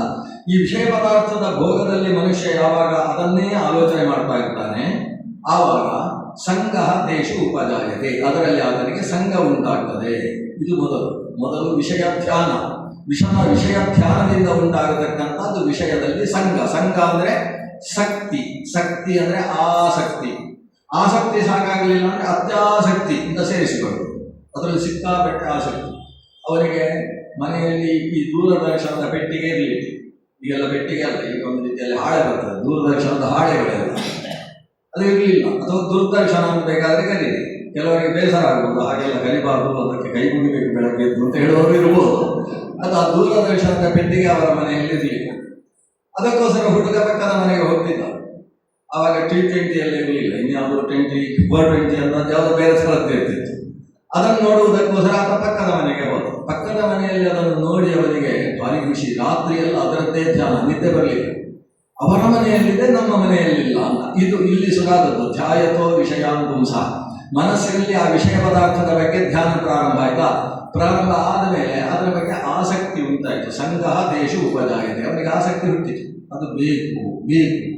ಯಾಕಂದರೆ ಸಂಘ ಆಸಕ್ತಿ ಉಂಟಾದ ಹಾಗೆ ಎಷ್ಟು ಚೆನ್ನಾಗಿದೆ, ಎಷ್ಟು ಚೆನ್ನಾಗಿದೆ, ಅದ್ಭುತ ಅಂದರೆ ಅದ್ಭುತ, ಎಲ್ಲೋ ನಡೀತಾ ಇದೆ, ನಮಗೆ ನೋಡಬೇಕು ಅಂತ ಮನಸ್ಸಿದೆ, ಅಷ್ಟು ದೂರಕ್ಕೆ ಹೋಗುವುದಕ್ಕಾಗುವುದಿಲ್ಲ, ಆದರೆ ನಮ್ಮ ಮುಂದೆ ಕಣ್ಣಿಗೆ ಕಟ್ಟುವ ಹಾಗೆ ಕಾಣಿಸುತ್ತಲ್ವ ಅಂತ ಅದರಲ್ಲಿ ಒಂದು ಆಸಕ್ತಿ ಹುಟ್ಟಿದ. ಈ ಆಸಕ್ತಿಯಿಂದ ಉಂಟಾದದ್ದೇನು? ಸಂಘ ಸಂಜಾಯತೆ ಕಾಮ, ಬೇಕೇ ಬೇಕು ಅಂತ ಆಸೆ ಹುಟ್ಟಿತು. ಸಂಘದಿಂದ ಉಂಟಾದದ್ದು ಕಾಮ. ಇದೊಂದು ರೀತಿ ಕಾರಣಮಾಲೆ. ಅದರ ಆಲೋಚನೆಯ ಕಾರಣದಿಂದ ಉಂಟಾದದ್ದು ಅದರಲ್ಲಿ ಕಾಮನ, ಕಾಮನದಿಂದ ಉಂಟಾಗತಕ್ಕಂಥದ್ದು ಕ್ರೋಧ. ಯಾಕೆ ಬೇಕು ಅಂತ ಅನಿಸಬಾರದು. ಈ ಬೇಕು ಅನ್ನುವ ಭಾವನೆಯನ್ನು ನಾವು ಇಚ್ಛೆ ಅಥವಾ ಕಾಮ ಅಂತ, ಕಾಮನೆ ಅನ್ನುವ ಶಬ್ದದಿಂದ ಕರಿತೇವೆ. ಮನ ಕಾಮನೆಯ ಅಂತ ಹೇಳ್ತೇವಲ್ಲ, ಮನ ಕಾಮನೆಯ ಅಂತ ಭಾಗ್ಯದ ಲಕ್ಷ್ಮೀ ಬಾರಮ್ಮ ಅಂತ ಹೇಳುವಾಗ ಹೇಳ್ತೇವೆ. ಮನಸ್ಸಿನ ಕಾಮನೆಗಳು ಅದರಲ್ಲಿ ಉತ್ಪನ್ನವಾಯಿತು. ಉತ್ತಮವಾದ ಕಾಮನೆಯನ್ನು ಅದು ಬಿಟ್ಟುಕೊಳ್ಳುವುದಕ್ಕೆ ಮನುಷ್ಯನಿಗೆ ಸಾಧ್ಯವಾಗುವುದಿಲ್ಲ. ಅದು ಇನ್ನು ಹುಡುಗ ಹೋಗಿ ಅಮ್ಮನ ಹತ್ರ ಹೇಳಿದ, ನಮಗೊಂದು ಟಿವಿ ಬೇಕು, ನಮ್ಮ ಗೋಡೆ ಕಾಲಿದೆ, ಏನೋ ಶುರು ಮಾಡಿದ. ಗೋಡೆ ಕಾಲಿರುವುದು ಚೆನ್ನಾಗಿರುವುದಿಲ್ಲ, ಒಂದು ಟಿವಿ ಹಾಕಿದ್ರೆ ಅಷ್ಟು ಚೆಂದ ಕಾಣಿಸುತ್ತೆ, ಬೇಕಾದ್ರೆ ಬಾ ಕರ್ಕೊಂಡು ಹೋಗ್ತೇನೆ ಅಂತ ಪಕ್ಕದ ಮನೆಗೆ ಕರ್ಕೊಂಡು ಹೋಗಿ ಗುಳಿಗೂ ತೋರಿಸಿ ಎಲ್ಲ ವ್ಯವಸ್ಥೆ ಮಾಡಿಟ್ಟ. ಅಮ್ಮ ಏನು ಮಾಡಬೇಕು ಪಾಪ, ಅಪ್ಪನ ಹತ್ರ ನಮ್ಮೆಲ್ಲ ಉಸುರಿದ್ದು ಹೀಗೆ ಬೇಕಂತೆ. ಅಪ್ಪ ಜೋರು ಮಾಡಿದ, ನಮ್ಮ ಮನೆಯಲ್ಲಿ ಟಿವಿ ತಂದಿಡುವುದು, ಅದು ಮೈಲಿಗೆ ಅದು ಮನೆಗೆ ಬರೋಲ್ಲ ಅಂತ ಹೇಳಿದ. ಅದು ಮನೆಯಲ್ಲಿದ್ರೆ ಅದು ಸರಿಯಾಗುವುದಿಲ್ಲ, ಎಲ್ಲ ಗ್ರಹಣ ಮುಗಿಲಿ ಅಂತ ಹೇಳಿದ. ಇವನಿಗೆ ಆವಾಗ ಸಿಟ್ಟು ಮಗನಿಗೆ, ನಾನೊಂದು ಜೀವನದಲ್ಲಿ ಒಂದು ಕೇಳಿದ್ದನ್ನು ಈಡೇರಿಸಲಿಕ್ಕೆ ಆಗದೆ ಇವರಿಗೆ ಅಪ್ಪ ಅಂತ ಹೆಸರು ಅಮ್ಮ ಅಂತ ಹೆಸರು ಅಂತ ಶುರು ಮಾಡಿದ. ಅಂದ್ರೆ ಏನಾಯ್ತು, ಕಾಮನೆ ಯಾವಾಗ ಈಡೇರುವುದಿಲ್ಲ ಆವಾಗ ಹುಟ್ಟುವುದಕ್ಕೆ ಕ್ರೋಧ ಅಂತ ಹೆಸರು. ಕಾಮನೆಯಿಂದ ಹುಟ್ಟುವಂತಹದ್ದು ಪ್ರಮುಖವಾದದ್ದು ಎರಡು, ಕಾರ್ಯಕಾರಣ ಭಾವ ಆಗಿದೆ. ಕಾಮನೆಯು ಈಡೇರದೆ ಹೋದರೆ ಕ್ರೋಧ ಉಂಟಾಗ್ತದೆ, ಕಾಮನೆಯು ಈಡೇರಿದ ಪಕ್ಷದಲ್ಲಿ ಲೋಭ ಉಂಟಾಗ್ತದೆ. ಕಾಮಯೇಷ ಕ್ರೋಧ ಏಷ ರಜೋಗುಣ ಸಮುದ್ಭವ. ಅಲ್ಲಿ ಬಯಸಿದ್ದು ಸಿಕ್ಕಿದ ಮೇಲೆ ಇದು ನನಗೇ ಇರಬೇಕು, ಇನ್ನೊಬ್ಬರು ಬಿಟ್ಟಬಾರದು, ಇನ್ನೊಬ್ಬರಿಗೆ ಉಪಯೋಗಿಸುವಂತಹದ್ದಲ್ಲ, ಇದಕ್ಕೆ ಲೋಭ ಜಿಪುಣತನ ಅಂತ ಹೆಸರು. ಕಾಮದಿಂದ ಉಂಟಾಗುವಂತಹ ಎರಡು ಮಕ್ಕಳು ಕಾಮಸುತರು ಅಂತ ಅವರಿಗೆ ಹೆಸರು. ಇವನಿಗೆ ಕಾಮಾತ್ ಕ್ರೋಧೋಭಿಜಾಯತೆ. ಇನ್ನೊಂದಿದೆ ಬಯಸಿದ್ದನ್ನು ಪಡೆಯುವುದಕ್ಕೋಸ್ಕರ ಹಗಲು ಪೂರ್ತಿ ಕೆಲಸ ಮಾಡಿದ, ರಾತ್ರಿ ಸುಸ್ತಾಗಿ ಮನೆಗೆ ಬರ್ತಾನೆ. ಆದರೆ ಏನು ಬಯಸಿದ್ನೋ ಅದನ್ನು ಪಡೆಯುವಷ್ಟು ಸಂಪಾದನೆ ಆಗಲಿಲ್ಲ, ಬಯಸಿದ್ದು ಸಿಗಲಿಲ್ಲ. ಸಿಕ್ಕದೇ ಇದ್ದವ ಮನೆಗೆ ಬಂದವ ಬಾಗಿಲು ಹಾಕಿತ್ತು, ಬಡ ಅಂತ ಬಾಗಿಲಿಗೆ ಹೊಡೆದ. ಒಳಗಿನವರು ಲಟ್ಟಣಿಗೆ ಹಿಡ್ಕೊಂಡು ಬಂದದ್ರಿಂದ ಬಾಗಿಲು ಉಳಿಯಿತು, ಅಥವಾ ಅವರ ಕಪಾಳ ಉಳಿಯಿತು. ಇವನಿಗೆ ಅಷ್ಟು ಕೋಪ ಏನು, ಮನೆಗೆ ಬಂದವನಿಗೆ ಕೋಪ ಏನು ಅಂದರೆ ಬಯಸಿದ್ದು ಸಿಗಲಿಲ್ಲ, ಇಷ್ಟೇ. ಅವನಿಗೆ ಬಾಗಿಲಿನ ಮೇಲೆ ಕೋಪ ಅಲ್ಲ, ಮನೆಯ ಮೇಲೆ ಕೋಪ ಅಲ್ಲ, ಮನೆಯ ಒಡತಿಯ ಬಗ್ಗೆ ಕೋಪ ಇಲ್ಲ, ಯಾವುದರ ಮೇಲೆಯೂ ಕೋಪ ಇಲ್ಲ. ಆದರೆ ಕೋಪ ಏನು ಇದ್ದಕ್ಕಿದ್ದ ಹಾಗೆ ಕೋಪ. ಆ ಕೋಪಕ್ಕೆ ಕಾರಣ ಏನು ಅಂತ ಹೇಳಿದ್ರೆ, ತಾನು ಬಯಸಿದ್ದು ತನಗೆ ಸಿಗಲಿಲ್ಲ ಅನ್ನೋದು ಅವನ ಕ್ರೋಧಕ್ಕೆ ಕಾರಣವಾಗಿದೆ. ಅದರಿಂದ ಕಾಮಾತ್ ಕ್ರೋಧ ಅಭಿಜಾಯತೆ. ಕ್ರೋಧಾತ್ ಭವತಿ ಸಂಮೋಹ. ಕ್ರೋಧದ ಫಲ ಏನು? ಕೋಪ ಜಾಸ್ತಿ ಆದ ಹಾಗೆ ಏನು ಮಾಡಬೇಕು ಅಂತ ಗೊತ್ತಾಗುದಿಲ್ಲ. ಅದಕ್ಕೆ ಅವ ಬಾಗಿಲು ಬರ್ತದೆ. ಇಲ್ಲಿ ಹೋದ್ರೆ ಅವರದೇ ಬಾಗಿಲು, ಅದಕ್ಕೆ 12,000 ರೂಪಾಯಿ ಖರ್ಚು ಮಾಡಿದ್ದಾನೆ ಬಾಗಿಲಿಗೆ. ನಾನು ಹೀಗೆ ಹೊಡೆದ್ರೆ ಈ ಬಾಗಿಲು ಹಾಳಾಗುತ್ತಲ್ಲ, ಅದು ಯೋಚನೆ ಮಾಡುವುದಿಲ್ಲ. ಸಂಮೋಹ, ಕ್ರೋಧದಿಂದ ಉಂಟಾದದ್ದು ಏನು? ಕೊನೆಗೆ ಯಾರಿಗೂ ಹೊಡೆಯುವುದಕ್ಕೆ ಸಿಗಲಿಲ್ಲ, ಪೆಟ್ಟು ತಿಂದು ಸುಮ್ಮನೆ ಇರುವವರ ಮನೆಯಲ್ಲಿ ಯಾರೂ ಇರಲಿಲ್ಲ. ಕೊನೆಗೆ ಏನು ಮಾಡ್ತಾರೆ ಅಂದರೆ ತನ್ನ ತಲೆಯನ್ನೇ ತಾನು ಗೋಡೆಗೆ ಚಚ್ಚಿಕೊಳ್ತಾರೆ. ಅದು ತನ್ನ ತಲೆ, ಅದು ನನ್ನದೇ ತಲೆ, ಇದೇ ಹಾಳಾಗ್ತದಲ್ಲ, ಇದಕ್ಕೆ ನೋವಾಗ್ತದಲ್ಲ, ಅದನ್ನೂ ಯೋಚನೆ ಮಾಡುವುದಿಲ್ಲ. ಇದು ಕ್ರೋಧದಿಂದ ಉಂಟಾಗತಕ್ಕಂತಹ ಒಂದು ಸ್ಥಿತಿ. ಇದಕ್ಕೆ ಸಂಮೋಹ, ಒಂದು ರೀತಿಯ ಮುಗ್ಧತೆ ಅಂತ ಹೆಸರು. ಮುಗ್ಧತೆ ಅನ್ನೋದು ಒಳ್ಳೆಯ ಶಬ್ದ. ಪುಟ್ಟ ಮಕ್ಕಳು ಮುಗ್ಧರಾಗಿದ್ದಾರೆ ಅಂದರೆ ಏನು ಅರ್ಥ ಆಗುದಿಲ್ಲ ಅವರಿಗೆ ಅಂತ. ಇದು ಎಲ್ಲ ಅರ್ಥ ಆಗುವ ಸ್ಥಿತಿಯಲ್ಲೂ ಕೂಡ ಏನೂ ಅರ್ಥ ಆಗದೆ ಇರುವ ಸ್ಥಿತಿ ಬಂದರೆ ಅದೊಂದು ದೋಷ. ಅದಕ್ಕೆ ಸಂಮೋಹ ಅಂತ ಹೆಸರು. ಸಮುಗ್ಧತೆಯ ಸ್ಥಿತಿಯಲ್ಲಿ ಆತ ಬಂದು ಬಿಡ್ತಾನೆ. ಕ್ರೋಧಾತ್ ಭವತಿ ಸಂಮೋಹ. ಸಂಮೋಹದ ಸ್ಥಿತಿ ದಾಟಿದರೆ ಮುಂದಕ್ಕೆ ಅವನು ಓದಿದ್ದೆಲ್ಲ ಮರ್ತೋಗ್ತದೆ. ಅವನು ಮಾಡುವುದನ್ನು ಪ್ರಚಿತಿಯನ್ನು ನೋಡಿದರೆ ಪಕ್ಕದವರು ಕೇಳ್ತಾರೆ, ಏನಿವ ಇಷ್ಟೆಲ್ಲ ಓದಿದ್ದಾನೆ, 2 PhD ಬೇರೆ ಮಾಡಿದ್ದಾನೆ, ನೋಡಿ ಹೀಗೆ ಬದುಕುದವ, ಎಂಥದ್ದು? ಸ್ಮೃತಿ ವಿಭ್ರಮ ಅಂತ ಕರೀತಾರೆ. ಸ್ಮೃತಿ ವಿಭ್ರಮ ಅಂದರೆ ಹಿಂದೆ ಇದ್ದಂತಹ, ಅಧ್ಯಯನ ಮಾಡಿದ್ದಂತಹ, ದೊಡ್ಡವರಂದ್ರೆ ಕೇಳಿದ್ದಂತಹ, ಅಥವಾ ತನ್ನ ಜೀವನದಲ್ಲೇ ತಾನು ಕಲಿತಿದ್ದಂತಹ ಎಲ್ಲ ಪಾಠಗಳನ್ನು ಕೂಡ ಮರೆತು ಬಿಡ್ತಾನೆ. ಅವರದ್ದು ಹಿಂದಿನ ಯಾವ ರೀತಿಯ ಸಂಸ್ಕಾರವೂ ಕೂಡ ಅವರ ಎತ್ತರಿಕೆಗೆ ಹೇತು ಆಗುವುದಿಲ್ಲ. ಆತ ಜಾರುತ್ತಾ ಇರ್ತಾನೆ. ಇದಕ್ಕೆ ಸ್ಮೃತಿ ವಿಭ್ರಮ ಅನ್ನುವ ಸ್ಥಿತಿ. ಈ ಸ್ಥಿತಿ ಅಪಾಯಕಾರಿಯಾದದ್ದು. ಯಾಕಂದರೆ ಸ್ಮೃತಿ ನಾಶವಾದರೆ ತೊಂದರೆ ಇಲ್ಲ. ಯಾಕಂದರೆ ಅವರಿಗೆ ಹಿಂದೆ ಕಲ್ತದ್ದು ಹೋಗಿದೆ ಅಷ್ಟೇ. ಕಲ್ತದ್ದು ಹೋದರೆ ತೊಂದರೆ ಇಲ್ಲ, ಆದರೆ ಕಲಿಯದೇ ಇದ್ದದ್ದು ಎಡವಟ್ಟು ತಲೆಗೆ ಬರಬಾರದು. ಈಗ ಕಲ್ತದ್ದು ಯಾವುದು ನಡೆಯುವುದಿಲ್ಲ, ಚಿಕ್ಕ ಮಕ್ಕಳ ಹಾಗಿದ್ದಾನೆ ಅಂತ ಅರ್ಥ. ಆದರೆ ಅದು ಆಗಲಿಲ್ಲ ಅಂದರೆ ಸ್ಮೃತಿ ಭ್ರಂಶ ಅದು ಬುದ್ಧಿನಾಶ ಅಂತ. ಮುಂದಿನದ್ದು ಮಹಾ ಭಯಾನಕವಾದದ್ದು ಬುದ್ಧಿನಾಶ. ಯಾವುದು ಸರಿ ಯಾವುದು ತಪ್ಪು ಅನ್ನುವುದನ್ನು ವಿವೇಚಿಸುವಂತಹದ್ದಕ್ಕೆ ಬುದ್ಧಿ ಅಂತ ಹೆಸರು. ಸರಿ ತಪ್ಪುಗಳನ್ನು ವಿವೇಚಿಸತಕ್ಕಂತಹ ಬುದ್ಧಿಯೇ ಕೆಲಸ ಮಾಡುವುದಿಲ್ಲ. ಬುದ್ಧಿ ನಾಶವಾಗುತ್ತೆ ಅಂದರೆ ತಪ್ಪನ್ನು ಸರಿ ಅಂತ ತಿಳ್ಕೊಳ್ತಾನೆ, ಸರಿಯನ್ನು ತಪ್ಪು ಅಂತ ತಿಳ್ಕೊಳ್ತಾನೆ. ಯಾವಾಗ ಈ ಅವಿವೇಕ ಉಂಟಾಗ್ತದೆ, ಸರಿ ತಪ್ಪುಗಳಲ್ಲಿ ನಿತ್ಯಾನಿತ್ಯಗಳಲ್ಲಿ ವಿವೇಕ ಯಾವತ್ತಿಲ್ಲ, ಅವಿವೇಕ ಅನ್ನೋದು ಹುಟ್ಟಿಬಿಡ್ತದೆ, ಆವಾಗ ಬುದ್ಧಿನಾಶ ಪ್ರಣಶ್ಯತಿ. ಇದರ ಕೊನೆಯ ಸ್ಥಿತಿ ಆತನ ಪ್ರಣಾಶ. ಅಂದರೆ ಆತ ಬದುಕಿದ್ದಾನೆ ಅನ್ನುವುದಕ್ಕೆ ಅರ್ಥವಿಲ್ಲದೆ ಇರುವ ರೀತಿಯಲ್ಲಿ ಮೃತಪ್ರಾಯನಾಗಿ ಬದುಕುತ್ತಾನೆ. ಇದು ಈ ರೀತಿಯಾಗಿ 8 ಕಾರಣ ಮಾಲೆ. ಇಲ್ಲಿ 8 ಕಾರಣ ಮಾಲೆ ಬರ್ತದೆ. ಇನ್ನು ಸ್ಕಾಂದ ಪುರಾಣಕ್ಕೆ ಹೇಳಿದ್ರೆ 18 ಕಾರಣಗಳನ್ನು ಹೇಳ್ತಾರೆ, ಒಂದೊಂದು ಕಾರಣ. ಯಾಕಂದ್ರೆ ಈಗ ಎಲ್ಲಿಂದ ಶುರು ಮಾಡಿದ್ದು ನಾವು? ಧ್ಯಾಯತೋ ವಿಷಯಾನ್ ಪುಂಸಃ ಅಂತ ಶುರು ಮಾಡಿದ್ದು. ವಿಷಯ ಧ್ಯಾನವನ್ನು ಶುರು ಮಾಡಿದ್ದೇವೆ. ವಿಷಯ ಧ್ಯಾನ ಯಾಕೆ ಮಾಡ್ತಾನೆ? ವೈಷಯಿಕ ಪದಾರ್ಥದ ಮೇಲೆ ಅವರಿಗೆ ಧ್ಯಾನ, ಅದು ಅಷ್ಟು ಚಂದ ಇದೆ ಅಷ್ಟು ಚಂದ ಇದೆ ಅಂತ ವಿಷಯದ ಧ್ಯಾನ ಯಾಕೆ ಶುರುವಾಯಿತು? ಯಾಕೆಂತ ಹೇಳಿದ್ರೆ ಧ್ಯಾಯತೋ ವಿಷಯಾಂತೂ ಸಹ ಸಂಕಷ್ಟೇಶು ಉಪಜಾಯತೆ. ಮುಂದಿದ್ದು ಸರಿ, ವಿಷಯ ಧ್ಯಾನಕ್ಕೊಂದು ಕಾರಣ ಕೊಡಬೇಕಲ್ಲ, ಅದನ್ನು ಕೃಷ್ಣ ಕೊಡಲಿಲ್ಲ. ವಿಷಯ ಧ್ಯಾನ ಮಾಡಬೇಡ, ವಿಷಯದಿಂದ ಆದಷ್ಟು ದೂರ ಇರುವುದು ಅಷ್ಟೇ ಹೇಳಿದ್ದೆ ಹೊರತು ವಿಷಯ ಧ್ಯಾನ ಯಾಕಾಗುತ್ತೆ ಅದು ಹೇಳಲಿಲ್ಲ. ವಿಷಯ ಧ್ಯಾನಕ್ಕೆ ಅದಕ್ಕೆ ಕಾರಣವಾದದ್ದು ಹಿಂದಿನ ಕರ್ಮ. ಕರ್ಮ ಅನ್ನೋದು ಮಹಾಭಯಾನಕವಾದದ್ದು. ಯಾಕೆಂತ ಹೇಳಿದ್ರೆ ಆತ ಅದೆಷ್ಟು ಕರ್ಮ ಮಾಡಿದ್ದಾನೆ ಅಂತ ಅವನಿಗೆ ಲೆಕ್ಕಾಚಾರ ಗೊತ್ತೇ ಇಲ್ಲ. ಒಂದು ಶಾಸನಾಧಿಕೃತ ಲೆಕ್ಕಿಗನಾಗಿದ್ದರು, ಈ ಶಬ್ದ ಅರ್ಥ ಆಗಲಿಲ್ಲ ಅಂದರೆ ಚಾರ್ಟರ್ಡ್ ಅಕೌಂಟೆಂಟ್ ಆಗಿದ್ರೂ ಕೂಡ ಅವರಿಗೆ ಲೆಕ್ಕಾಚಾರ ಗೊತ್ತಿಲ್ಲದೆ ಇರತಕ್ಕಂಥ ವಿಷಯ ಏನು ಅಂದರೆ ಇವನು ಎಷ್ಟು ಕರ್ಮಗಳನ್ನು ತಾನು ಮಾಡಿದ್ದಾನೆ ಆ ಲೆಕ್ಕಾಚಾರ ಅದಕ್ಕೆ ಗೊತ್ತಿರುವುದಕ್ಕೆ ಸಾಧ್ಯ ಇಲ್ಲ. ಕರ್ಮ ಅನಾದಿ ಅಂತ ನಾವು ಹೇಳ್ತೇವೆ. ಅದೆಷ್ಟೋ ಜನ್ಮಗಳಿಂದ ಆತ ಮಾಡಿರತಕ್ಕಂತಹ ಕರ್ಮಗಳು ಅವನ ಜೊತೆಗೆ ಅಂಟಿಕೊಂಡು ಇದ್ದಾವೆ. ಆ ಕರ್ಮಗಳು ಈ ಜನ್ಮದಲ್ಲಿ ಅವನಿಗೆ ಯಾವುದರ ಧ್ಯಾನ ಬರಬೇಕು ಅಂಥದ್ರ ಧ್ಯಾನ, ಕರ್ಮಾನುಗುಣವಾಗಿ ಧ್ಯಾನ.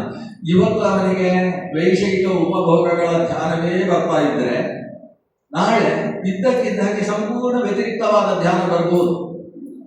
ಕಂಚು ಕನ್ನಡಿ ಬಾರದು ಅಂತ ಕೇಳಿದ ಕೂಡಲೇ ಇದ್ದಕ್ಕಿದ್ದ ಹಾಗೆ ಎಲ್ಲವನ್ನೂ ಬಿಟ್ಟು ಹೊರಗೆ ಬಂದವರಿಲ್ವ ನಮ್ಮ ಇತಿಹಾಸದಲ್ಲಿ?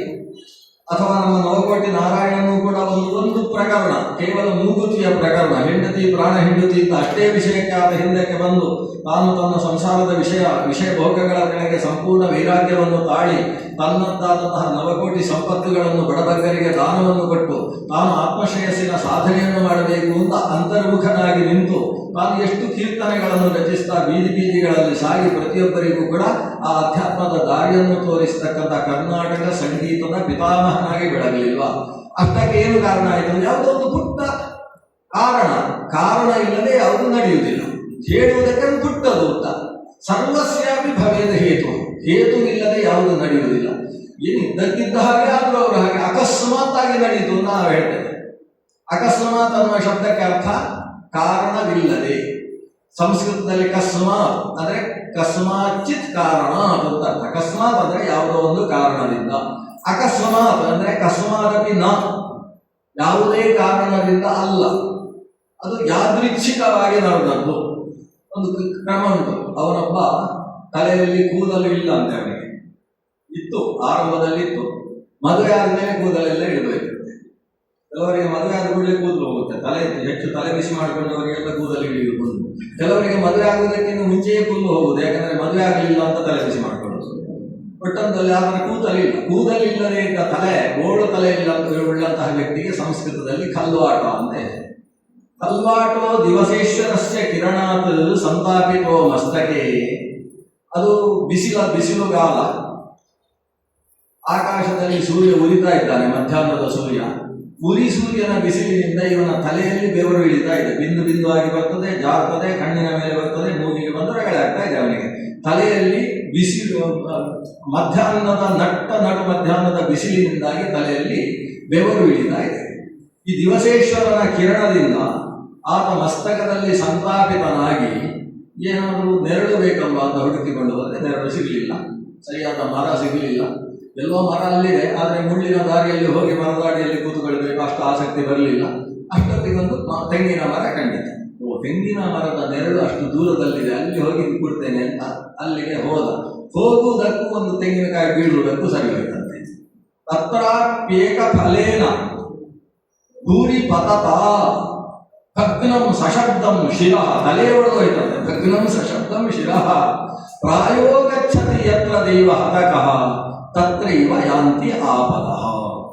ಸಾಮಾನ್ಯವಾಗಿ ಯಾರು ಅದೃಷ್ಟ ಹತನಿದ್ದಾನೋ, ಯಾರಿಗೆ ಅದೃಷ್ಟದ ಬೆಂಬಲ ಇಲ್ಲವೋ ಅಂತಹ ವ್ಯಕ್ತಿ ಎಲ್ಲಿ ಹೋಗ್ತಾನೋ ಅಲ್ಲೇ ಆಪತ್ತುಗಳು ತಾನಾಗಿ ಓಡಿ ಬರ್ತವೆ.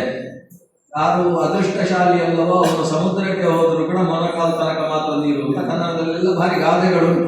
ಅಂದರೆ ಯಾರಿಗೆ ದೈವ ಹತಕನಿದ್ದಾನೆ, ಅದೃಷ್ಟ ತಪ್ಪಿದಂತಹ ವ್ಯಕ್ತಿ ಇದ್ದಾನೆ, ಅಂಥವರಿಗೆ ಎಲ್ಲೂ ಕೂಡ ಅವನಿಗೆ ಸರಿಯಾದ ಸ್ಥಿತಿ ಸಿಗುವುದಿಲ್ಲ, ಬೇಡದೇ ಇದ್ದದ್ದು ಮೈ ಮೇಲೆ ಬೀಳ್ತಾ ಇರ್ತದೆ ಅನ್ನೋದು ಇದರ ಒಟ್ಟು ತಾತ್ಪರ್ಯ. ಹಾಗಾದರೆ ಅವನ ತಲೆಯ ಮೇಲೆ ತೆಂಗಿನಕಾಯಿ ಬೀಳುವುದಕ್ಕೆ ಏನು ಕಾರಣ?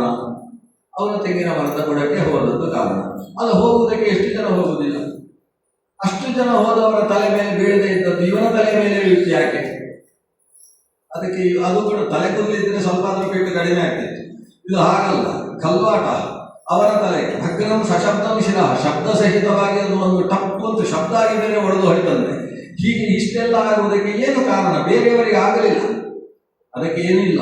ಅವನು ಅಲ್ಲಿಗೆ ಹೋಗುವಾಗ ಒಂದು ಕಾಗೆ ಬಂದು ಮರದ ಮೇಲೆ ಕೂತಿತಂತೆ. ಹೋಗುವುದಕ್ಕೂ ಕಾಗೆ ಮರದಲ್ಲಿ ಕೂಡುವುದಕ್ಕೂ ಸರಿ ಹೋಯಿತು. ತಾಳೆ ಮರದಲ್ಲಿ ಕಾಗೆ ಕೂತದ್ದಕ್ಕೆ ಬಿತ್ತು. ಕಾಕತಾಲೀಯ ಅಂತ ಇದಕ್ಕೆ ಕರೆಯುತ್ತೆ. ಕಾಕಾ ಗಮನವಿವ ತಾಲ ಪತನಮಿವ. ಕಾಕೆ ಬಂದದ್ದಕ್ಕೂ ತೆಂಗಿನಕಾಯಿ ಬೀಳುವುದಕ್ಕೂ ಸರಿ ಹೋಯಿತು.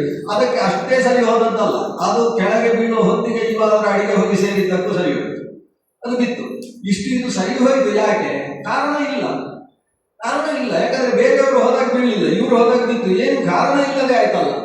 ಸರ್ವಸ್ಯಾಪಿ ಭವೇದ ಹೇತು. ಹೇಗೆ ಕಾಕತಾಲೀಯದಲ್ಲಿ ಕಾರಣ ಇಲ್ಲ, ಅಜಾಕೃಪಾಣೀಯದಲ್ಲಿ ಕಾರಣ ಇಲ್ಲ. ಇದು ಶಾಸ್ತ್ರದಲ್ಲಿ ಬಂದಂತಹ ಒಂದು ವಿಮರ್ಶೆ.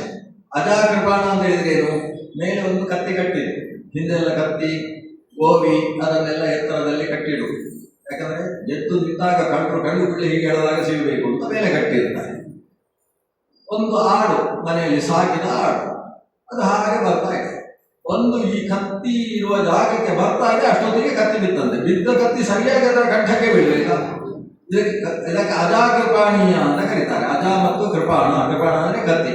ಇದೊಂದು ರೀತಿ ಕಾಕತಾಲೀಯ ನ್ಯಾಯದಲ್ಲಿ ಘಟಿಸಿರ್ತಕ್ಕಂಥದ್ದು. ಇದಕ್ಕೆಲ್ಲ ನಿಷ್ಕಾರಣವಾಗಿ ನಡೆಯುವಂತಹ ಅನೇಕ ಘಟನೆಗಳಿದ್ದಾವೆ ಅಂತ ಒಂದು ವಾದ ಇದೆ. ಅದರಿಂದ ನಿಷ್ಕಾರಣವಾಗಿ ನಡೆಯುವಂತಹದ್ದು ಅಂತ ಏನು ಹೇಳ್ತೇವೋ ಅದಕ್ಕೆ ಕಣ್ಣಿಗೆ ಕಾಣುವ ಕಾರಣ ಇಲ್ಲ ಅಂತ ಇಷ್ಟೇ ಅರ್ಥ. ಯಾವುದು ನಿಷ್ಕಾರಣವಾಗಿ ಯಾವುದೂ ನಡೆಯುವುದಿಲ್ಲ. ಅಕಸ್ಮಾತ್ ಅಂತ ನಾವು ಹೇಳುವಂತಹದ್ದು ಏನು ಅಂತ ಹೇಳಿದ್ರೆ ಕಣ್ಣಿಗೆ ಕಾಣುವ ಕಾರಣ ಇಲ್ಲ. ಅಲ್ಲ, ಕಾಗೆ ಬಂದು ಕೂತದ್ದು ಒಂದು ಕಾರಣ ಉಂಟಲ್ಲ. ಕಾಗೆ ಬಂದು ಕೂತದ್ದಕ್ಕೆ ತೆಂಗಿನಕಾಯಿ ಬಿದ್ದದ್ದಲ್ಲ, ತೆಂಗಿನಕಾಯಿ ಬೀಳುವ ಹೊತ್ತಿಗೆ ಕಾಗೆ ಬಂದದ್ದು. ಕೆಲವೆಲ್ಲ ಹಾಗೆ ನಾನು ಬಂದದ್ರಿಂದ ನೋಡಿ ಮಳೆ ಬಂತು ಅಂತ, ಇವರು ಬಂದದ್ರಿಂದ ಮಳೆ ಬರುವುದಲ್ಲ. ಮಳೆ ಬರುವ ಹೊತ್ತಿಗೆ ಅವರು ಬಂದರು ಅಷ್ಟೇ. ಕೆಲವರೆಲ್ಲ ಬಂದಾಗ ಮಳೆ ಬರ್ತದೆ, ಅವರು ಮಾತಾಡ್ತಾ ಇರುವಾಗ ಬಾಯಿಯಿಂದ ಮಳೆ ಸುರಿಯುತ್ತೆ ಅಂತ ಅರ್ಥ. ಆದ್ರೆ ಅವರು ಬಂದದ್ದಕ್ಕೆ ಮಳೆ ಬಂದದ್ದು ಅನ್ನುವುದು ಸರಿಯಾದ ವ್ಯವಹಾರ ಅಲ್ಲ. ಅದು ಕಾಲೇ ವರ್ಷದ ಪರ್ಜನ್ಯ ಅಂತ ಜ್ಞಾನಿಗಳೆಲ್ಲ ಪ್ರಾರ್ಥನೆ ಮಾಡಿದ್ದಕ್ಕೋಸ್ಕರ ಅವರ ಪ್ರಾರ್ಥನೆಗೆ ಹೋಗೊಟ್ಟಂತಹ ಭಗವಂತ ಮಳೆ ಸುರಿಸ್ತಾನೆ. ಆದ್ರೆ ಇವ ಬಂದದ್ದಕ್ಕೆ ಅನ್ನೋದೇನಿದೆ ಅದು ಎರಡು ಕೂಡ ಒಂದು ಕಾಲದಲ್ಲಿ ನಡೆಯಿತು ಅನ್ನುವುದಷ್ಟೇ ಅದರಿಂದ ಸೂಚಿತವಾಗಿರತಕ್ಕಂತಹ ವಿಷಯ. ಹಾಗೆ ಯಾವುದನ್ನೆಲ್ಲ ನಾವು ಅಕಸ್ಮಾತ್ ಅಂತ ಹೇಳ್ತೇವೋ ಅದರ ಹಿನ್ನೆಲೆಯಲ್ಲಿ ಅದಕ್ಕೊಂದು ಕಾರಣ ಇದೆ. ಆ ಕಾರಣವನ್ನು ನಾವು ಕರ್ಮ ಅಂತ ಕರೀತೇವೆ. ಆ ಕಲ್ವಾಟನ ತಲೆಗೆ ತೆಂಗಿನಕಾಯಿ ಯಾಕೆ ಬಿತ್ತು ಅಂದ್ರೆ ಅವನ ಕರ್ಮ, ಅಥವಾ ತೆಂಗಿನಕಾಯಿಯ ಕರ್ಮ ಅಂತ ಹೇಳಿ ಬರುತ್ತಿಲ್ಲ. ಕೆಲವು ಸಲ ಹಾಗೆ ಹೇಳ್ಬೋದು. ದಾರಿಯಲ್ಲಿ ಹೋಗುವಾಗ ಅವನು ಇವನಿಗೆ ಆಕ್ಸಿಡೆಂಟ್ ಮಾಡಿದ, ಯಾಕಂದ್ರೆ ಅವನೇ ಇವನನ್ನು ಯಾಕೆ ಆಕ್ಸಿಡೆಂಟ್ ಅಪಘಾತ ಯಾಕಾಯಿತು? ಅದು ಇಬ್ಬರ ಕರ್ಮವೂ ಸೇರಿರ್ತದೆ. ಈತನ ಕರ್ಮ ಅವರ ಪೆಟ್ಟಿನಿಂದ ತಾನು ಗಾಯ ಮಾಡಿಕೊಳ್ಳುವಂಥದ್ದು, ಆತನ ಕರ್ಮ ಇವನಿಗೆ ಗಾಯ ಮಾಡಿ ಅದರ ನೋವನ್ನು ತಾನು ಅನುಭವಿಸುವಂಥದ್ದು. ಎರಡು ಇಬ್ಬರ ಕರ್ಮವೂ ಕೂಡ ಅದರಲ್ಲಿ ಸೇರಿಕೊಳ್ತದೆ. ಆದರೆ ಇಲ್ಲಿ ಹಾಗಿಲ್ಲ. ಕರ್ಮ ಅನ್ನೋದು ಚೇತನಕ್ಕೆ ಮಾತ್ರ ಸಂಬಂಧಪಟ್ಟದ್ದು. ಅಚೇತನವಾದಂತಹ ಆ ನಾರಿಕೆಯ ಫಲ ಅದಕ್ಕೆ ಕರ್ಮ ಇಲ್ಲ. ಅದರಿಂದ ಕರ್ಮ ಇವನದ್ದೇ. ಇವನ ಕರ್ಮ ಯಾವುದೋ ಕರ್ಮ. ಯಾರೋ ತಲೆಗೆ ಇವ ಕಲ್ಲ ಹಾಕಿರ್ಬೇಕು ಜನ್ಮಾಂತರದಲ್ಲಿ, ಅದಕ್ಕೆ ಸರಿಯಾಗಿ ಇವತ್ತು ಯಾರೋ ಕಲ್ಲ ಹಾಕಲಿಲ್ಲ, ಆಕಾಶದಿಂದ ತಾನಾಗಿ ಅದು ಬೀಳುವ ಹೊತ್ತಿಗೆ ಇವ ತಲೆ ಕೊಡುವಂತಹ ಪ್ರಸಂಗ ಘಟಿಸಿದೆ. ಆದರೆ ಜನ್ಮಾಂತರದ ಕರ್ಮವು ಅಲ್ಲಿ ಕಾರಣವಾಗ್ತದೆ. ಅದರ ಒಂದು ಪ್ರಶ್ನೆ, ಕರ್ಮ ಹೇಗೆ ಕಾರಣ ಆಗ್ತದೆ? ಇದನ್ನು ಪುರಾಣವೇ ಕೇಳುತ್ತೆ. ಕರ್ಮ ಕಾರಣವಾಗುವುದಕ್ಕೆ ಸಾಧ್ಯ ಇಲ್ಲ. ಯಾಕಂದ್ರೆ ಕರ್ಮ ಅಚೇತನ.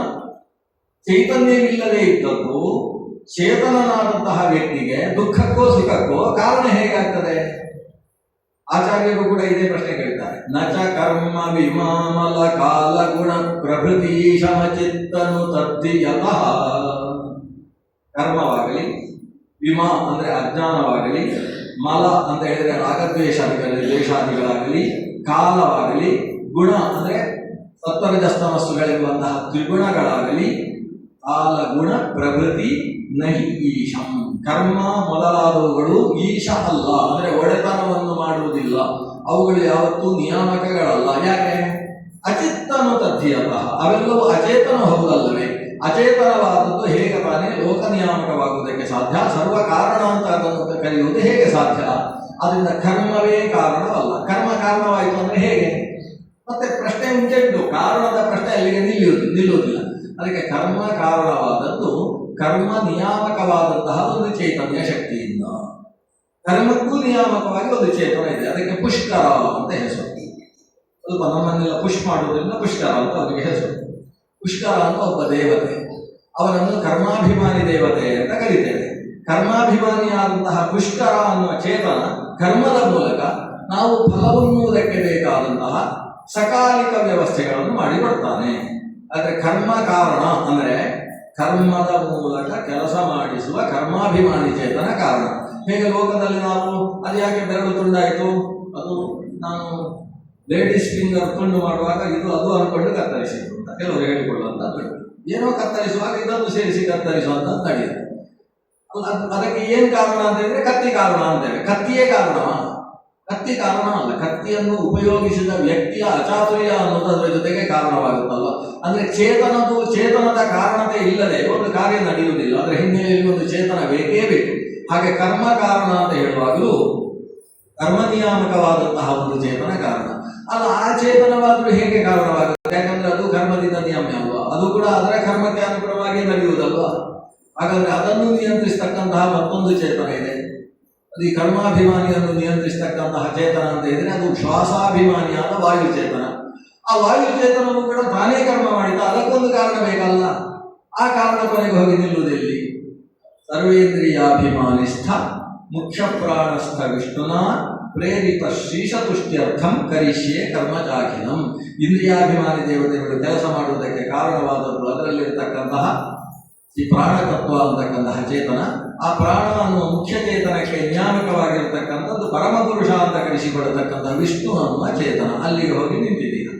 ಅಲ್ಲ, ವಿಷ್ಣು ಆದರೂ ಈ ಕರ್ಮಚೇತನದ ಮೂಲಕ ಕರ್ಮದ ಮೂಲಕ ನನಗೆ ಇವತ್ತು ತಲೆಗೆ ತೆಂಗಿನಕಾಯಿ ಬಿಟ್ಟು ಅದು ಪಟ್ಟು ಅಂತ ಹೊಡೆಯುವ ಹಾಗೆ ಯಾಕೆ ಮಾಡಿದ? ಆ ವಿಷ್ಣುವಿಗೆ ಅದಕ್ಕೊಂದು ಕಾರಣ ಬೇಕಾದ. ಅಲ್ಲಿಗೆ ಕಾರಣವನ್ನು ಸಾಮಾನ್ಯ ಚಿಂತನೆ ಮಾಡಲಿಕ್ಕಿಲ್ಲ. ಹಾಗಾದ್ರೆ ದೇವರು ಹಾಗಾದ್ರೆ ಪಾರ್ಶಾಲಿಟಿ ಮಾಡ್ತಾನೆ ಅನ್ನುವ ಪ್ರಶ್ನೆ ಮತ್ತೆ ಬರ್ತದೆ. ಅದಕ್ಕೆ ಉತ್ತರ, ಆತ ಕರ್ಮವನ್ನು ಅನುಸರಿಸಿಕೊಂಡು ಮಾಡಿದ. ಕರ್ಮ ಅನ್ನುವುದು ಭಗವಂತ ಒಬ್ಬನಿಗೆ ಏನು ಯಾವ ಕಾಲಕ್ಕೆ ಕೊಡಬೇಕು ಅನ್ನೋದಕ್ಕೆ ನಿಯಾಮಕವಾಗಿ ಸ್ವೀಕಾರ ಮಾಡ್ತಾನೆ. ಅಲ್ಲ, ಕರ್ಮ ಆದರೂ ಎಲ್ಲಿಂದ ಆತನಿಗೆ ಜೀವನಿಗೆ ಕರ್ಮ ಆದರೂ ಹೇಗೆ ಬಂತು? ಅದು ಭಗವತ್ ಪ್ರೇರಣೆಯಿಂದ ಬಂತು. ಇಲ್ಲಿ ಒಂದು ದೊಡ್ಡ ಸಮಸ್ಯೆ. ಸರ್ವಸ್ಯಾಪಿ ಭವೇದ್ ಹೇತು ಅನ್ನುವುದಕ್ಕೆ ಸಿಕ್ಕಾಪಟ್ಟೆ ರಗಳೆಯ ವಿಷಯ ಇಲ್ಲಿ ಬಂದು ನಿಂತುಕೊಳ್ಳುತ್ತದೆ. ಇದಕ್ಕೆ ಮೂಲ ಅಂತ ಹೆಸರು, ಅಥವಾ ಹೇತು ಅಂತ ಹೆಸರು, ಕಾರಣ ಅಂತ ಹೆಸರು. ಈ ಮೂರು ಶಬ್ದವು ಕೂಡ ವಿಷ್ಣು ಸಹಸ್ರನಾಮದಲ್ಲಿ ಭಗವಂತನನ್ನು ಕುರಿತು ಹೇಳಿರತಕ್ಕಂಥ ಶಬ್ದ. ಭಗವಂತನಿಗೆ ಮೂಲ ಅಂತ ಹೆಸರು, ಭಗವಂತನಿಗೆ ಹೇತು ಅಂತ ಹೆಸರು, ಭಗವಂತನಿಗೆ ಕಾರಣ ಅಂತ ಹೆಸರು. ಕಾರಣಾಯ ನಮಃ ಓಂ ಅಂತ ವಿಷ್ಣು ಸಹಸ್ರನಾಮದಲ್ಲಿ ಭಗವಂತನಿಗೆ ಒಂದು ಪುಷ್ಪ ಹಾಕ್ತೇವೆ. ಕಾರಣ ಅಂತ ಹೇಳಿದ್ರೆ ಮೂಲ ಕಾರಣ. ಎಲ್ಲಕ್ಕೂ ಕಾರಣವಿದೆ, ಆದರೆ ಅವನಿಗೆ ಕಾರಣ ಇಲ್ಲ. ಒಂದು ಅಲ್ಲಿ ಬಂದು ನಿಲ್ತದೆ. ಸರ್ವಕರ್ತ ನ ಕ್ರಿಯತೆ ತನ್ನಮಾಮಿ ಹರಿಂ ಪರಂ. ಸರ್ವಕರ್ತ, ಎಲ್ಲಕ್ಕೂ ಅವನು ಕಾರಣ, ಆದರೆ ನ ಕ್ರಿಯತೆ, ಅವನಿಗೊಂದು ಕಾರಣ ಇಲ್ಲ. ಎಲ್ಲವನ್ನೂ ಅವನು ಮಾಡ್ತಾನೆ, ಆದರೆ ಅವನನ್ನು ಯಾರೂ ಮಾಡುವುದಿಲ್ಲ. ವಶೇನ ಕಸ್ಯಾಪಿ ಯೋಜಿತೋ ವಿಜಿತಾಖಿಲ. ಎಲ್ಲವೂ ಅವನ ವಶವಾಗಿದೆ, ಆದರೆ ಅವನು ಯಾರ ವಶವೂ ಅಲ್ಲ. ಅವನು ಎಲ್ಲವನ್ನೂ ಗೆದ್ದಿಹ, ಆದರೆ ಅವನನ್ನು ಯಾರೂ ಗೆದ್ದಿಲ್ಲ. ಯಹ ಅಜಿತ ವಿಜಿತಾಖಿಲ. ಎಲ್ಲವನ್ನೂ ಗೆದ್ದವ, ಆದರೆ ಅವ ಸ್ವತಃ ಅಜಿತನಾಗಿದ್ದಾನೆ. ಸರ್ವಕರ್ತ ನ ಕ್ರಿಯತೆ, ಎಲ್ಲವನ್ನೂ ಮಾಡ್ತಾನೆ, ಆದರೆ ಅವನನ್ನು ಯಾರೂ ಮಾಡಲಿಲ್ಲ. ತನ್ನ ಮಾಮಿ ಹರಿಂ ಪರಂ. ಆದರೆ ಭಗವಂತನಲ್ಲಿ ಹೋಗಿ ನಿಲ್ಲಿಸಿ ಅವನಿಗೆ ಒಂದು ಕಾರಣ ಇಲ್ಲ, ಅದು ಅಕಾರಣ, ಅದು ನಿಷ್ಕಾರಣ, ಅದು ನಿರ್ಮೂಲ. ಆದ್ದರಿಂದಲೇ ಅದು ಎಲ್ಲಕ್ಕೂ ಮೂಲ. ಅದರಿಂದ ಆದಿಮೂಲ ಎಂದು ದಾಸರು ಹೇಳ್ತಾರಲ್ಲ, ಭಗವಂತನನ್ನು ಬರೀ ಮೂಲ ಅಂತ ಕರೆಯುವುದಲ್ಲ, ಅವನು ಆದಿಮೂಲ. ಅವನಿಗೊಂದು ಮೂಲ ಇಲ್ಲ, ಅವನು ಮೊದಲ ಮೂಲ. ಆದಿ ಕಾರಣ, ಪುರಾಣ ಕಾರಣ, ಪುರಾಣ ಪುರುಷ ಅಂತ ಅವನನ್ನು ಕರೆಯುವುದು ಈ ಕಾರಣದಿಂದ. ಹಾಗಾಗಿ ಸರ್ವಸ್ಯಾಪಿ ಭವೇತ್ ಹೇತು ಅಂದ್ರೆ ಎಲ್ಲಕ್ಕೂ ಕಾರಣ ಇದೆ, ಆದರೆ ಕೊನೆಯಲ್ಲಿ ಬಂದು ಭಗವಂತನಿಗೆ ಕಾರಣ ಇಲ್ಲ. ಇಲ್ಲಿ ಹೋದ್ರೆ ಏನಾಗ್ತದೆ? ಅನವಸ್ಥಾನ, ಅವರಿಗೆ ನಿಲ್ಲುವುದಿಲ್ಲ. ಅದು ಬೀಜ ಪುಷ್ಪ ನ್ಯಾಯದ ಹಾಗೆ, ಅಥವಾ ಬೀಜ ವೃಕ್ಷ ನ್ಯಾಯದ ಹಾಗೆ. ಇವತ್ತು ಈ ಮರ ಇದೆ, ಯಾಕಂದ್ರೆ ಅದಕ್ಕೊಂದು ಹಲಸಿನ ಬೀಜ ಇತ್ತು, ಅದಕ್ಕೋಸ್ಕರ ಆಯಿತು. ಅಲ್ಲ, ಆ ಹಲಸಿನ ಬೀಜ ಹೇಗಾಯಿತು? ಅದು ಅದಕ್ಕಿಂತ ಹಿಂದೊಂದು ಹಲಸಿನ ಮರ, ಅದರಿಂದ ಆ ಬೀಜ ಹುಟ್ಟಿತು. ಆ ಮರ ಅದು ಬೀಜದಿಂದ, ಆ ಬೀಜ ಅದು ಮರದಿಂದ. ಇದು ಎಲ್ಲಿ ಹೋಗಿ ನಿಲ್ತದೆ? ಈಗ ಕೊನೆಗೆ ಬಂದು ಪ್ರಶ್ನೆ, ಭಗವಂತ ಸೃಷ್ಟಿ ಮಾಡುವಾಗ ಮೊದಲು ಹಲಸಿನ ಮರ ಸೃಷ್ಟಿ ಮಾಡಿದ್ನು, ಹಲಸಿನ ಬೀಜ ಸೃಷ್ಟಿ ಮಾಡಿದ್ನು ಅಂತ ಪ್ರಶ್ನಿಸಿದ. ದೇವರಲ್ಲಿ ಒಂದು ಪ್ರಶ್ನೆ, ದೇವರೇ ನೀನೇನು ಹಲಸಿನ ಮರ ಸೃಷ್ಟಿ ಮಾಡಿದ್ಯಾ? ಹಲಸಿನ ಮರವನ್ನು ನೀನು ಹಾಗೆ ಹೀಗೆ ಮಂತ್ರ ಹೇಳಿ ಸೃಷ್ಟಿ ಮಾಡಿದ್ಯೋ ಅಥವಾ ಹಲಸಿನ ಬೀಜದಿಂದ ಸೃಷ್ಟಿ ಮಾಡಿದ್ಯೋ ಅಂತ ದೇವರ ಹತ್ರ ಕೇಳಿದೆ. ದೇವರು ಹೇಳ್ತಾನೆ, ನಾನು ಮಂತ್ರ ಹೇಳಿ ಸೃಷ್ಟಿ ಮಾಡುವ ಕ್ರಮ ಇಲ್ಲ.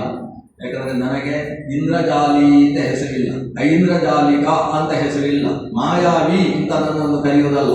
ಮತ್ತೆ ನಾನೇನು ಅಂತ ಹೇಳಿದ್ರೆ ಸತ್ಯ ಸೃಷ್ಟೋ ಅಶಕ್ತ ಹಿ ಮಿಥ್ಯಾ ಸೃಷ್ಟಿ ವಿತನ್ಮತೆ. ಯಾರಿಗೆ ತನ್ನ ಶಕ್ತಿಯಿಂದ ಭಾವನಾ ಸ್ವೇನ ಅಂದ್ರೆ ತನ್ನ ಸಾಮರ್ಥ್ಯದಿಂದಲೇ ಸೃಷ್ಟಿ ಮಾಡುವುದಕ್ಕೆ ಸಾಮರ್ಥ್ಯ ಇಲ್ಲವೋ ಅಂಥವರು ಮಂತ್ರ ಹೇಳಿ ಏನನ್ನು ಸೃಷ್ಟಿ ಮಾಡಬೇಕು. ನಾವು ಹಾಗಲ್ಲ, ನಮ್ಮ ಸಾಮರ್ಥ್ಯದಿಂದ ಸೃಷ್ಟಿಸುವುದು. ಹಾಗಾಗಿ ಬೀಜದಿಂದ ಸೃಷ್ಟಿಸಿದ್ದು, ಮರದಿಂದ ಬೀಜವನ್ನು ಸೃಷ್ಟಿಸಿದ್ದು. ಈ ಪ್ರಶ್ನೆಗೆ ಅವನು ಒಳಗಾಗಲೇಬೇಕಾಗುತ್ತೆ ದೇವರು. ಅದಕ್ಕೆ ದೇವರು ಏನು ಹೇಳ್ತಾರೆ ಗೊತ್ತೋ, ನಾನು ಹಲಸಿನ ಹಣ್ಣು ಚೆನ್ನಾಗಿ ಮಾಗಿರುವ ಮರವನ್ನು ಮೊದಲು ಸೃಷ್ಟಿಸಿದೆ ಅಂತ. ನಾನು ಮೊದಲು ಬೀಜವನ್ನು ಸೃಷ್ಟಿಸಿದ್ದಲ್ಲ, ಹಾಗೆ ಮಾವಿನ ಕಾಯಿಯನ್ನು ಸೃಷ್ಟಿಸಿದ್ದು ಅಲ್ಲ, ಅಥವಾ ನಾವೊಂದು ಹಲಸಿನ ಕಾಯಿಯನ್ನು ಸೃಷ್ಟಿಸಿದ್ದು ಅಲ್ಲ. ಹಲಸಿನ ಹಣ್ಣು ಚೆನ್ನಾಗಿ ಪಕ್ವವಾಗಿರುವ ಬೆಳೆದು ನಿಂತ ಸುಂದರವಾದಂತಹ ಮರವನ್ನೇ ನಾನು ಸೃಷ್ಟಿಸಿದೆ. ರುದ್ರಾಧ್ಯಾಯದ ಪದ್ಯದಲ್ಲಿ ಬರ್ತಕ್ಕಂಥದ್ದು, ರುದ್ರಾಧ್ಯಾಯದ ಪದ್ಯದಲ್ಲಿ ಅವನು ಪುನಃ ಕುಲಾಲೇಭ್ಯ ಕರ್ಮಾರೇಭ್ಯ ಭೋ ನಮೋ ನಮಃ ಅಂತ ಬರುತ್ತೆ. ಭಗವಂತ ಸೃಷ್ಟಿಸಿದ ಏನನ್ನು ಸೃಷ್ಟಿಸಿದ ಅಂದ್ರೆ ಹಣ್ಣು ಸಹಿತವಾದ ಮರವನ್ನೇ ಸೃಷ್ಟಿಸಿದ್ದಾನೆ. ಅಲ್ಲ, ಬೀಜವಿಲ್ಲದೆ ಹೇಗೆ ಸೃಷ್ಟಿಸಿದ? ಅದಕ್ಕೆ ಭಗವಂತನಿಗೆ ಬೀಜ ವ್ಯಯಂ, ವಿಷ್ಣು ಸಹಸ್ರನಾಮದಲ್ಲಿ ದೇವರಿಗೆ ಬೀಜ ಅಂತ ಹೆಸರು. ಅವರು ಬರೀ ಹಲಸಿನ ಕಾಯಿಗೆ, ಹಲಸಿನ ಮರಕ್ಕೆ ಮಾತ್ರ ಬೀಜ ಅಲ್ಲ, ಅವರ ಮಾವಿನ ಮರಕ್ಕೂ ಬೀಜ. ಪ್ರಪಂಚದಲ್ಲಿ ಏನೇನು ವೃಕ್ಷ ಜಾತಿ ಇದೆ, ಅದು ಎಷ್ಟು ಜಾತಿ ಅಂತ ಹೇಳಿದ್ರೆ 6 ಥರದ ವೃಕ್ಷ ಜಾತಿ. ವನಸ್ಪತಿ ಔಷಧಿ ಲತಾ ತತ್ಸಾರ ವೀರುಡೋ ದ್ರುಮಾಹ ಅಂತ ಹೇಳುವ 6 ಥರದ ವೃಕ್ಷ ಜಾತಿಗಳು, ಸಹಸ್ರಾರು ಬಗೆಯ ತೃಣ ಜಾತಿಗಳು, ಇನ್ನು ಕೋಟಿ ಬಗೆಯ ವೀರುತ್ತುಗಳಂದ್ರೆ ಪೊದರು ಜಾತಿಗಳು.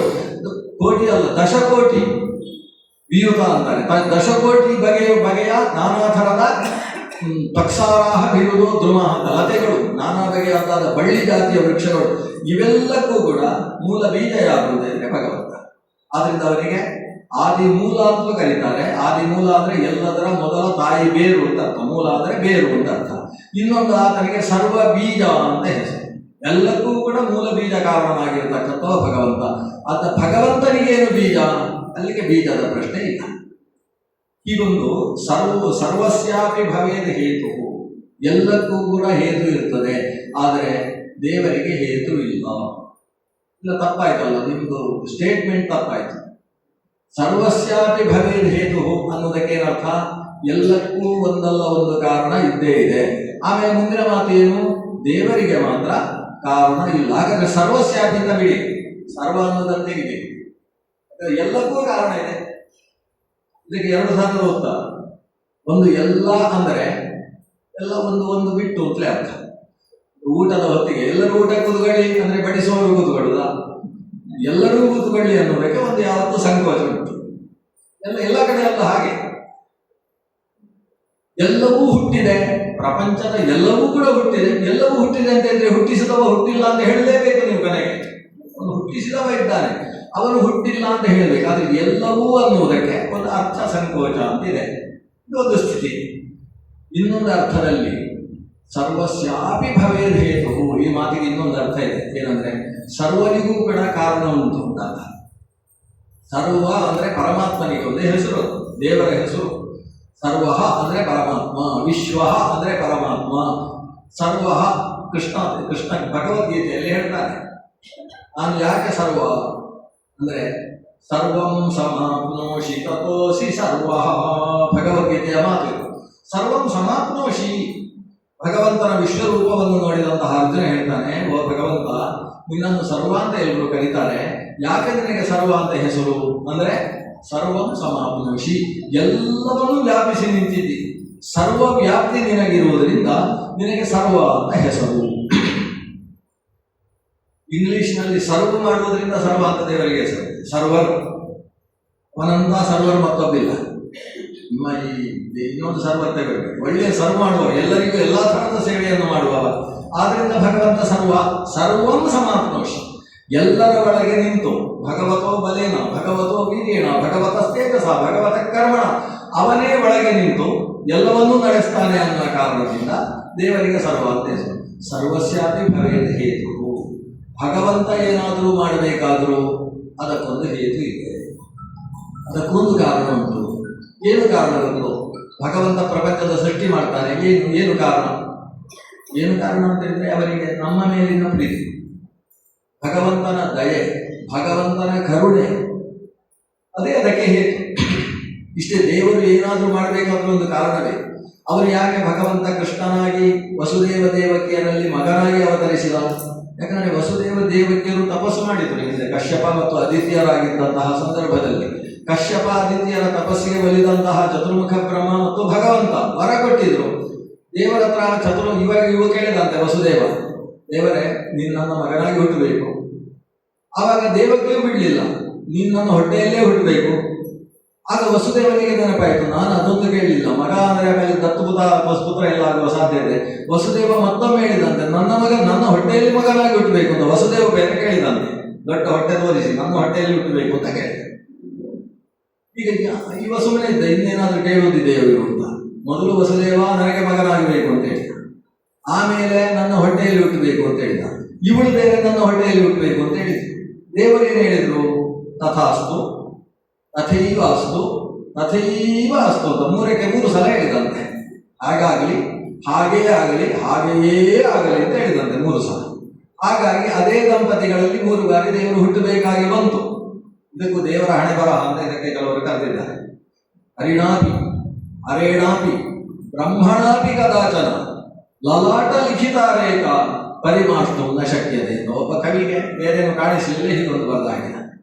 ಶ್ರೀಹರಿ ಇರಲಿ ಅಥವಾ ಗಂಗಾಧರನೆನಿಸಿದಂತಹ ಗಂಗಾಜೂಟವನ್ನು ಧರಿಸಿರ್ತಕ್ಕಂಥ ಶಿವನೇ ಇರಲಿ, ಅಥವಾ ಕಮಂಡಲು ಧಾರಿಯಾದಂತಹ ಹಂಸವಾಹನ ಚತುರ್ಮುಖನೇ ಇರಲಿ, ಅವರಿಗೆ ಹಣೆಯಲ್ಲಿ ಬರೆದಂತಹ ವಿಧಿಲಿಖಿತವನ್ನು ತಾವು ಕೂಡ ಮುಚ್ಚುವುದಕ್ಕೆ ಸಾಧ್ಯವಾಗುವುದಿಲ್ಲ ಅಂತ ಹೇಳಿ ಅದಕ್ಕೆಲ್ಲ ಕಾರಣಗಳನ್ನು ಕೊಡ್ತಾ ಹೋಗ್ತಾರೆ. ಆದರೆ ಇದಲ್ಲ ಇಲ್ಲಿ ವಿಷಯ. ಇವರು ಸಾಕ್ಷಾತ್ ಪರಮಾತ್ಮನೂ ಕೂಡ ಅವನು ಮಾಡಿದ ತಪಸ್ಸನ್ನು ನಿಮಿತ್ತವನ್ನಾಗಿಟ್ಟುಕೊಂಡು ಅವನಲ್ಲಿ ಮೊದಲು ವೃಷ್ಣಿಗರ್ಭ ಅನ್ನೋ ಹೆಸರಿನಿಂದ ಆವಿರ್ಭವಿಸಿದ, ಆಮೇಲೆ ವಾಮನನೆಂಬ ರೂಪದಿಂದ ಆವಿರ್ಭವಿಸ್ತಾನೆ. 3ನೇ ಬಾರಿ ಅವರ ಹೊಟ್ಟೆಯಲ್ಲಿ 8 ತಿಂಗಳು ಭರ್ತಿದ್ದು 9ನೇ ತಿಂಗಳು ಪೂರ್ತಿ ಮುಗಿಸಿ 10ನೇ ತಿಂಗಳು ಶುರುವಾಗುವ ಹೊತ್ತಿಗೆ ತಾನು ಕೃಷ್ಣ ಅಂತೇಳಿ ಅಷ್ಟಮಿಯ ಮಧ್ಯರಾತ್ರಿಯಲ್ಲಿ ಆವಿರ್ಭವಿಸ್ತಾನೆ.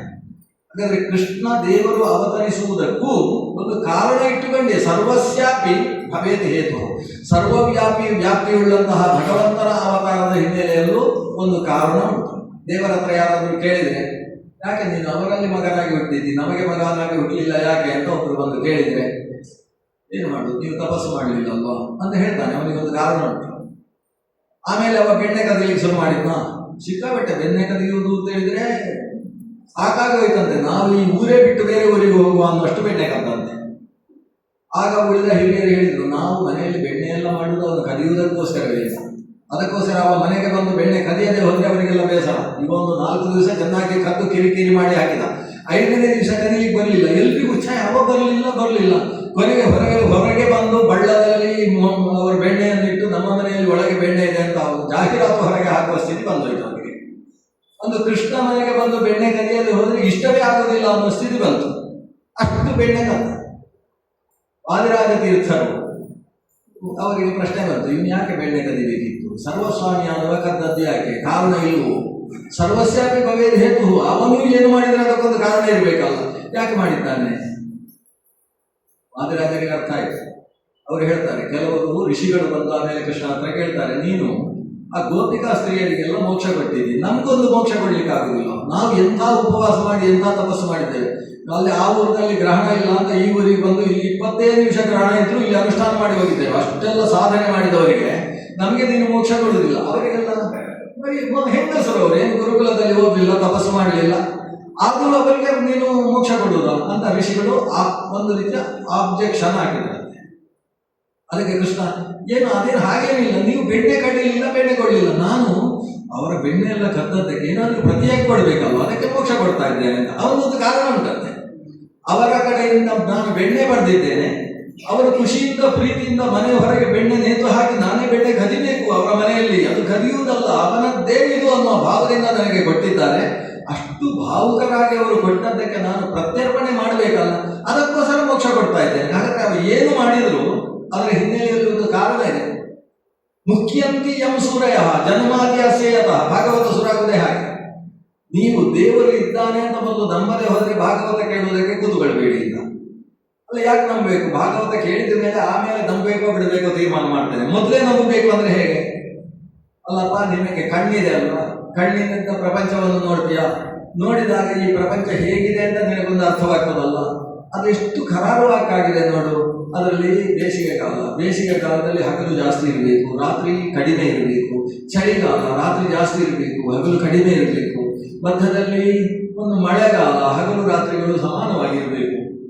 ಅದಕ್ಕೆ ಸರಿಯಾಗಿ ಸೂರ್ಯೋದಯ, ಚಂದ್ರೋದಯ, ಸೂರ್ಯಾಸ್ತ, ಚಂದ್ರಾಸ್ತಗಳು ನಡೀಬೇಕು. ಋತುಚರ್ಯಗಳು ಬದಲಾಗಬೇಕು. ಆಯಾ ಋತುವಿನಲ್ಲಿ ಎಷ್ಟು ಹೊತ್ತಿಗೆ ಚಂದ್ರ ಉದಯಿಸಬೇಕು, ಯಾವ ಕಾಲಕ್ಕೆ ಸರಿಯಾಗಿ ಸೂರ್ಯ ಮತ್ತು ಚಂದ್ರ ಮತ್ತು ಭೂಮಿ ಇವುಗಳು ಮೂರು ಸಮಾನಾಂತರವಾಗಿ ಬಂದು ಗ್ರಹಣವೆಂಬ ವ್ಯವಸ್ಥೆ ನಡಿಬೇಕು. ಇದು ಯಾವತ್ತಾದರೂ ತಪ್ಪಿದ್ದುಂಟ? ಒಂದು ಲೆಕ್ಕಾಚಾರವನ್ನು ಮೀರಿ ನಡೆದದ್ದುಂಟ? ಕ್ರಮ ಪ್ರಕಾರ ನಡೆಯುತ್ತಲ್ಲ.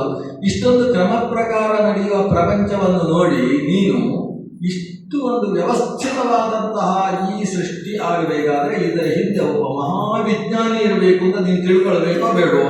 ನಿನ್ನ ಕೈಯಲ್ಲಿರ್ತಕ್ಕಂಥ ಒಂದು ಗಡಿಯಾರವನ್ನು ನೋಡಿ ತೀರ್ಮಾನಿಸ್ತೀನಿ ನೀನು. ಇಷ್ಟು ಕರಾರುವಾಕ್ಕಾಗಿ ಚಿಕ್ಕ ಮುಳ್ಳು ದೊಡ್ಡ ಮುಳ್ಳು ಎರಡೂ ಕೂಡ ವ್ಯವಹರಿಸ್ತದೆ ಅಂತ ಆದರೆ, ಇಷ್ಟು ನಾನು ನಿದ್ದೆ ಮಾಡಿದ್ರು ಅದು ಮಲ್ಕೊಳ್ಳುವುದಿಲ್ಲ ಅಂತ ಆದರೆ, ಇದರ ಹಿಂದೆ ಒಬ್ಬ ಸರಿಯಾದಂತಹ ವಿಜ್ಞಾನಿ ಕೆಲಸ ಮಾಡಿದ್ದಾನೆ ಅಂತ ನೀನು ಊಹಿಸ್ತೀನಿ. ಅಂದ ಮೇಲೆ ಕಣ್ಣಿಗೆ ಕಾಣದೇ ಇದ್ದ ವಿಜ್ಞಾನಿ ಇದ್ದೇ ಇದ್ದಾನೆ ಅಂತ ದೃಢವಾಗಿ ನೀನು ನಂಬ್ತೀನಿ. ಆದ ಮೇಲೆ ಈ ಪ್ರಪಂಚ ಸೂರ್ಯ ಚಂದ್ರರೆಂಬಂತಹ ಎರಡು ಮುಳ್ಳುಗಳು ಕಾಲಕ್ಕೆ ಸರಿಯಾಗಿ ತಿರುಗಾಡ್ತಾ ಸಮಯ ಸೂಚನೆಯನ್ನು ಮಾಡ್ತಾ ಇದ್ದಾವೆ. ಇಷ್ಟು ಸುಂದರವಾದ ಈ ಗಡಿಯಾರ ಏನಿದೆ, ಪ್ರಪಂಚವೆಂಬಂತಹ ಅಸ್ಯ ಜನ್ಮಾದಿ ಯತಃ, ಈ ಪ್ರಪಂಚಕ್ಕೆ ಸೃಷ್ಟಿಯಾದಿಗಳನ್ನು ಕೊಟ್ಟವ ಯಾರೋ ಒಬ್ಬ ಇರಬೇಕಲ್ವಾ? ಅರ್ಥೇಶ್ವ ವಿಜ್ಞಾನಾದವ, ಎಲ್ಲವನ್ನೂ ತಿಳಿದವ, ಮಹಾವಿಜ್ಞಾನಿಯಾದವ. ಅಂತಹ ಮಹಾಜ್ಞಾನಿಯೇ ಅವನು ಭಗವಂತ. ಅವನನ್ನು ತಿಳ್ಕೊ. ಕಾರಣ ಇಲ್ಲದೆ ಈ ಸೃಷ್ಟಿ ಸಾಧ್ಯ ಇಲ್ಲ. ಯಾವುದು ಕಾರ್ಯವೋ ಅದರ ಹಿನ್ನೆಲೆಯಲ್ಲಿ ಒಂದು ಕಾರಣ ಇದೆ. ಅಲ್ಲೊಂದು ಹೊಗೆ ಕಾಣ್ತದೆ ಅಂತಾದ ಮೇಲೆ, ಹೊಗೆ ಇದೆ ಅಂತಾದರೆ ಹೊಗೆಗೆ ಒಂದು ಕಾರಣ ಇರಬೇಕು. ಬೆಂಕಿ ಇಲ್ಲದೆ ಹೊಗೆ ಇಳಿಯುವುದಕ್ಕೆ ಸಾಧ್ಯ ಇಲ್ಲ. ಹೊಗೆಗೆ ಕಾರಣವಾದದ್ದು ಅಗ್ನಿ. ಅಲ್ಲಿ ಅಗ್ನಿ ಇಲ್ಲದೆ ಹೋದರೆ ಹೊಗೆ ಕಾಣುವುದು ಹೇಗೆ? ಹಾಗಾಗಿ ನೀನು ಹೊಗೆ ಕಂಡ ಕೂಡಲೇ ಅಲ್ಲಿ ಬೆಂಕಿ ಉಂಟು ಅಂತ ಹೇಗೆ ತಿಳ್ಕೊಳ್ತೀಯೋ, ಹಾಗೆ ಈ ಪ್ರಪಂಚದ ಕರಾರುವಾಕ್ಕಾದಂತಹ ಸೃಷ್ಟಿಯನ್ನು ಗಮನಿಸಿಕೊಂಡು ಈ ಸೃಷ್ಟಿಗೆ ಕಾರಣವಾದದ್ದೊಂದು ಇದೆ ಅಂತ ತಿಳ್ಕೊ. ಜನ್ಮಾದ್ಯಸ್ಯ ಯತಃ, ಬ್ರಹ್ಮಸೂತ್ರದಲ್ಲಿ 2ನೆಯ ಸೂತ್ರ ಅದು. ಹಾಗಾದರೆ ಭಗವಂತನನ್ನು ತಿಳಿಯುವುದು ಕೂಡ ನಾವು ಹೇಗೆ? ಸರ್ವಸ್ಯಾಪಿ ಭವೇದ ಹೇತು. ಏನೇನು ಸೃಷ್ಟಿ ಇದೆಯೋ ಇವಕ್ಕೆಲ್ಲ ಒಂದು ಕಾರಣ ಉಂಟು ಅನ್ನುವುದರ ಮೇಲೆಯೇ ಭಗವಂತ ಇದ್ದಾನೆ ಅನ್ನುವುದನ್ನು ನಾವು ತಿಳಿಯೋದು. ಆಮೇಲೆ ಆ ಭಗವಂತ ಇದ್ದಾನೆ ಅಂತ ಒಂದು ಇಷ್ಟು ಸಾಮಾನ್ಯ ಮುಖೇನ ತಿಳಿದ ಮೇಲೆ ಆ ಭಗವಂತ ಹೇಗಿದ್ದಾನೆ ಅಂತ ತಿಳಿಯುವುದಕ್ಕೆ ವೇದವನ್ನು, ವೇದಾಂತವನ್ನು, ವೇದಾಂಗಗಳನ್ನು ಅಥವಾ ಪುರಾಣವನ್ನು ಅಥವಾ ಹರಿಕಥಾಮೃತ ಸಾರವನ್ನು ಆಮೇಲೆ ಓದುವುದು. ಆ ದೇವರು ಹೇಗಿದ್ದಾನೆ ಅಂತ ತಿಳಿಯುವುದಕ್ಕೆ ನಂತರದಲ್ಲಿ. ಮೊದಲು ದೇವರಿದ್ದಾನೆ ಅಂತ ತಿಳಿಯುವುದಕ್ಕೆ ನಮಗೆ ಕಾರ್ಯಕಾರಣ ಭಾವವೇ ಮಾರ್ಗ.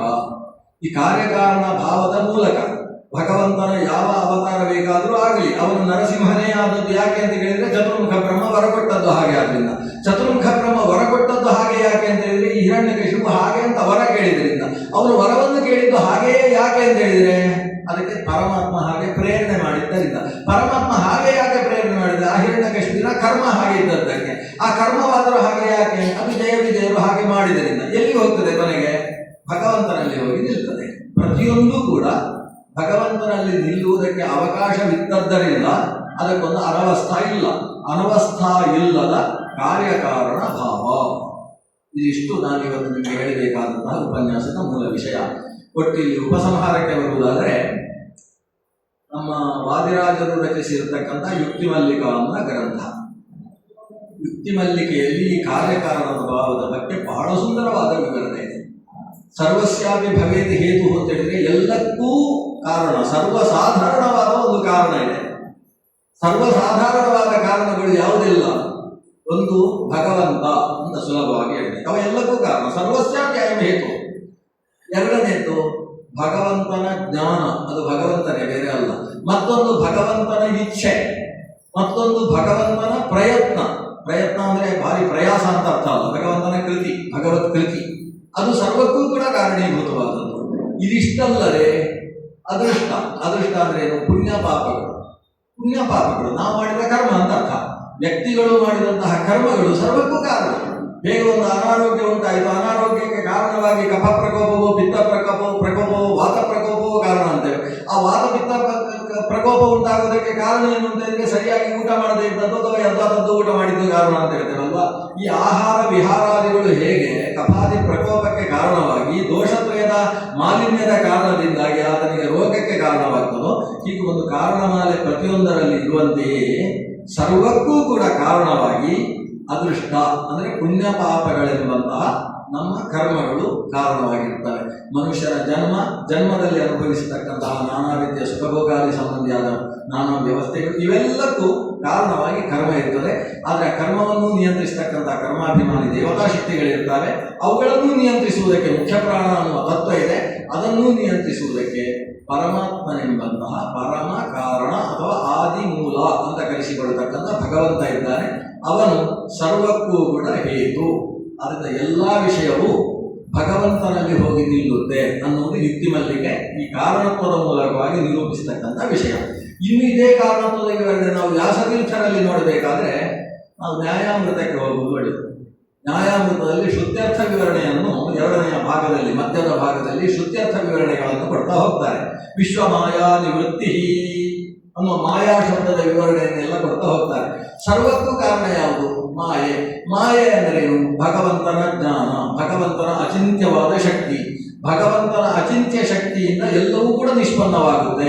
ಹೀಗೆ ಸರ್ವ ಕಾರಣಗಳ ಬಗ್ಗೆ ನಮ್ಮ ಯತಿತ್ರಯರಲ್ಲಿ ಪ್ರಮುಖರಾದಂತಹ ಶ್ರೀ ವಾದಿರಾಜರಿರ್ಬೋದು, ಶ್ರೀ ವ್ಯಾಸತೀರ್ಥರಿರ್ಬೋದು, ಅದರ ಜೊತೆಗೆ ನಮ್ಮ ಸತ್ಯಧರ್ಮರ ಆರಾಧನೆ ಜೊತೆಗೆ ಬರೋದ ಸತ್ಯಧರ್ಮ ಧೀರೇಂದ್ರ ಸ್ವಾಮಿಗಳು, ಧೀರೇಂದ್ರ ತೀರ್ಥರ ಆರಾಧನೆಯು ಕೂಡ ಜೊತೆಗೆ ಬರ್ತಾ ಇದೆ. ಎಲ್ಲ ಆರಾಧನೆಯನ್ನು ಜೊತೆ ಸೇರಿಸಿಕೊಂಡು ಅವರು ಕೊಟ್ಟಂತಹ ವಾಂಗ್ಮಯದ ಬಗ್ಗೆ ಚಿಂತನೆಯನ್ನು ನಡೆಸುವ ಒಂದು ವಿಶಿಷ್ಟವಾದ ಕಾರ್ಯವನ್ನು ಈ ಸಂಸ್ಥೆ ರಾಘವೇಂದ್ರ ತೀರ್ಥರ ಛತ್ರದ ಅಡಿಯಲ್ಲಿ ನಡೆಸ್ತಾ ಇದೆ. ಅದರಲ್ಲಿ ಶ್ರದ್ಧೆಯಿಂದ ತಮ್ಮಂತಹ ಶ್ರದ್ಧಾಳುಗಳು ಭಾಗವಹಿಸ್ತಾ ಇದ್ದೀರಿ. ಇಲ್ಲಿಯ ವ್ಯವಸ್ಥಾಪಕರು, ಪದಾಧಿಕಾರಿಗಳು ಅದನ್ನು ಯೋಜಿಸ್ತಾ ಇದ್ದಾರೆ. ಸರ್ವರಿಗೂ ಭಗವಂತ ಇಂದೋಪೇಕ್ಷೆಯವಾದಂತಹ ಶ್ರೇಯಸ್ಸನ್ನು, ಜ್ಞಾನ ಭಕ್ತಿ ವೈರಾಗ್ಯ ಅಭಿವೃದ್ಧಿಯನ್ನು ದಯಪಾಲಿಸಲಿ ಅಂತ ಭಗವಂತನನ್ನು ಗುರುಗಳನ್ನು ಪ್ರಾರ್ಥಿಸಿ ಈ ಸುಂದರವಾದ ವ್ಯವಸ್ಥೆಗೋಸ್ಕರ ಯುವಕರಿಗೆ ಇನ್ನಷ್ಟು ಶಕ್ತಿಯನ್ನು ಭಗವಂತ ತುಂಬಲಿ ಅಂತ ದೇವರಲ್ಲಿ ಪ್ರಾರ್ಥಿಸ್ತಾ ನನ್ನ 4 ಮಾತುಗಳನ್ನು ಪೂಜ್ಯ ಗುರುಗಳಾದ ಶ್ರೀ ವಿಶ್ವೇಶತೀರ್ಥ ಶ್ರೀಪಾದರ ಅಂತರ್ಯಾಮಿಯಾದ ಮಧ್ಯವತಿ ಗೋಪಾಲಕೃಷ್ಣ ಸ್ವಾಮಿಯಲ್ಲಿ ಸಮರ್ಪಣೆ ಮಾಡ್ತೇನೆ. ಶ್ರೀಕೃಷ್ಣಾರ್ಪಣಮಸ್ತು. ಕ್ಷಯಂ ಕರ್ಮ ಯಸ್ಮಿನ್ ಪರೇ ಸ್ವರ್ಪಿತಂ ಪ್ರಕ್ಷಯಂ ಯಾಂತಿ ದುಃಖಾನಿ ಯನ್ನಾಮತಃ ಅಕ್ಷರೋ ಯೋಜದ ಸರ್ವದೇವಾಮೃತಃ ಕುಕ್ಷಿಕಂ ಯಸ್ಯ ವಿಶ್ವಂ ಸದಾ ಜಾರಿಕಂ ಕ್ರೀಡಯಾಮೋ ವಾಸುದೇವಂ ದೇವತಾ ಮಂಡಲಾಖಂಡಮಂಡಲಂ ಕ್ರೀಡಯಾಮೋ ವಾಸುದೇವಂ. ಸರ್ವೇ ಭವಂತು ಸುಖಿನಃ, ಸರ್ವೇ ಸಂತು ನಿರಾಮಯಾಃ, ಸರ್ವೇ ಭದ್ರಾಣಿ ಪಶ್ಯಂತು ಮಾ ಕಶ್ಚಿತ್ ದುಃಖ ಭಾಗ್ ಭವೇತ್.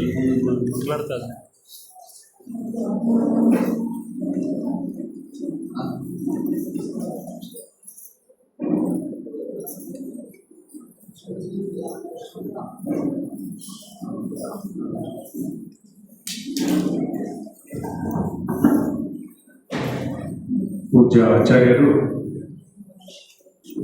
ಈ ಒಂದು ವಿಷಯದ ನಿರೂಪಣೆಯನ್ನು ಎಲ್ಲರಿಗೂ ಮನಮುಟ್ಟುವಂತೆ ಮಾಡಿ ನಮ್ಮ ಮೇಲೆ ಅನುಗ್ರಹವನ್ನು ಮಾಡಿದ್ದಾರೆ.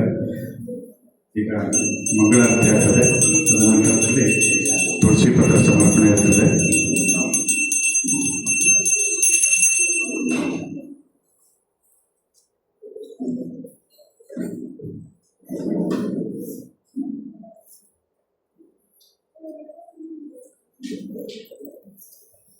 ನಾಗರಾಜಾಚಾರ್ಯರು ಆಚಾರ್ಯರಿಗೆ ಶಾಲು ಹೊದಿಸಬೇಕಾಗಿ ಅವರಲ್ಲಿ ಪ್ರಾರ್ಥನೆ. ನಾಗರಾಜಾಚಾರ್ಯ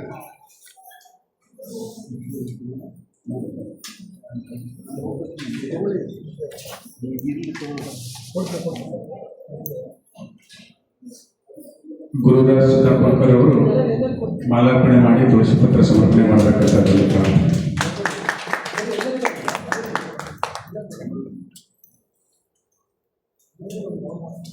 ನಾಳೆ ಸಂಜೆ 6:30 ಗಂಟೆಗೆ ಪಂಡಿತ ಬ್ರಹ್ಮಣ್ಯ ಆಚಾರ್ಯರು ತಮ್ಮ ಪ್ರವಚನ ಕಾರ್ಯಕ್ರಮವನ್ನು ನಡೆಸಲಿದ್ದಾರೆ.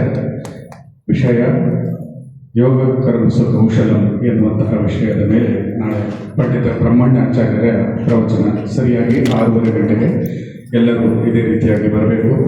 ಪ್ರವಚನದಲ್ಲಿ ಪಾಲ್ಗೊಂಡು ಭಗವಂತನ ಕೃಪೆಗೆ ಪಾತ್ರರಾಗಬೇಕಾಗಿ ತಮ್ಮಲ್ಲಿ ಪ್ರಾರ್ಥನೆ.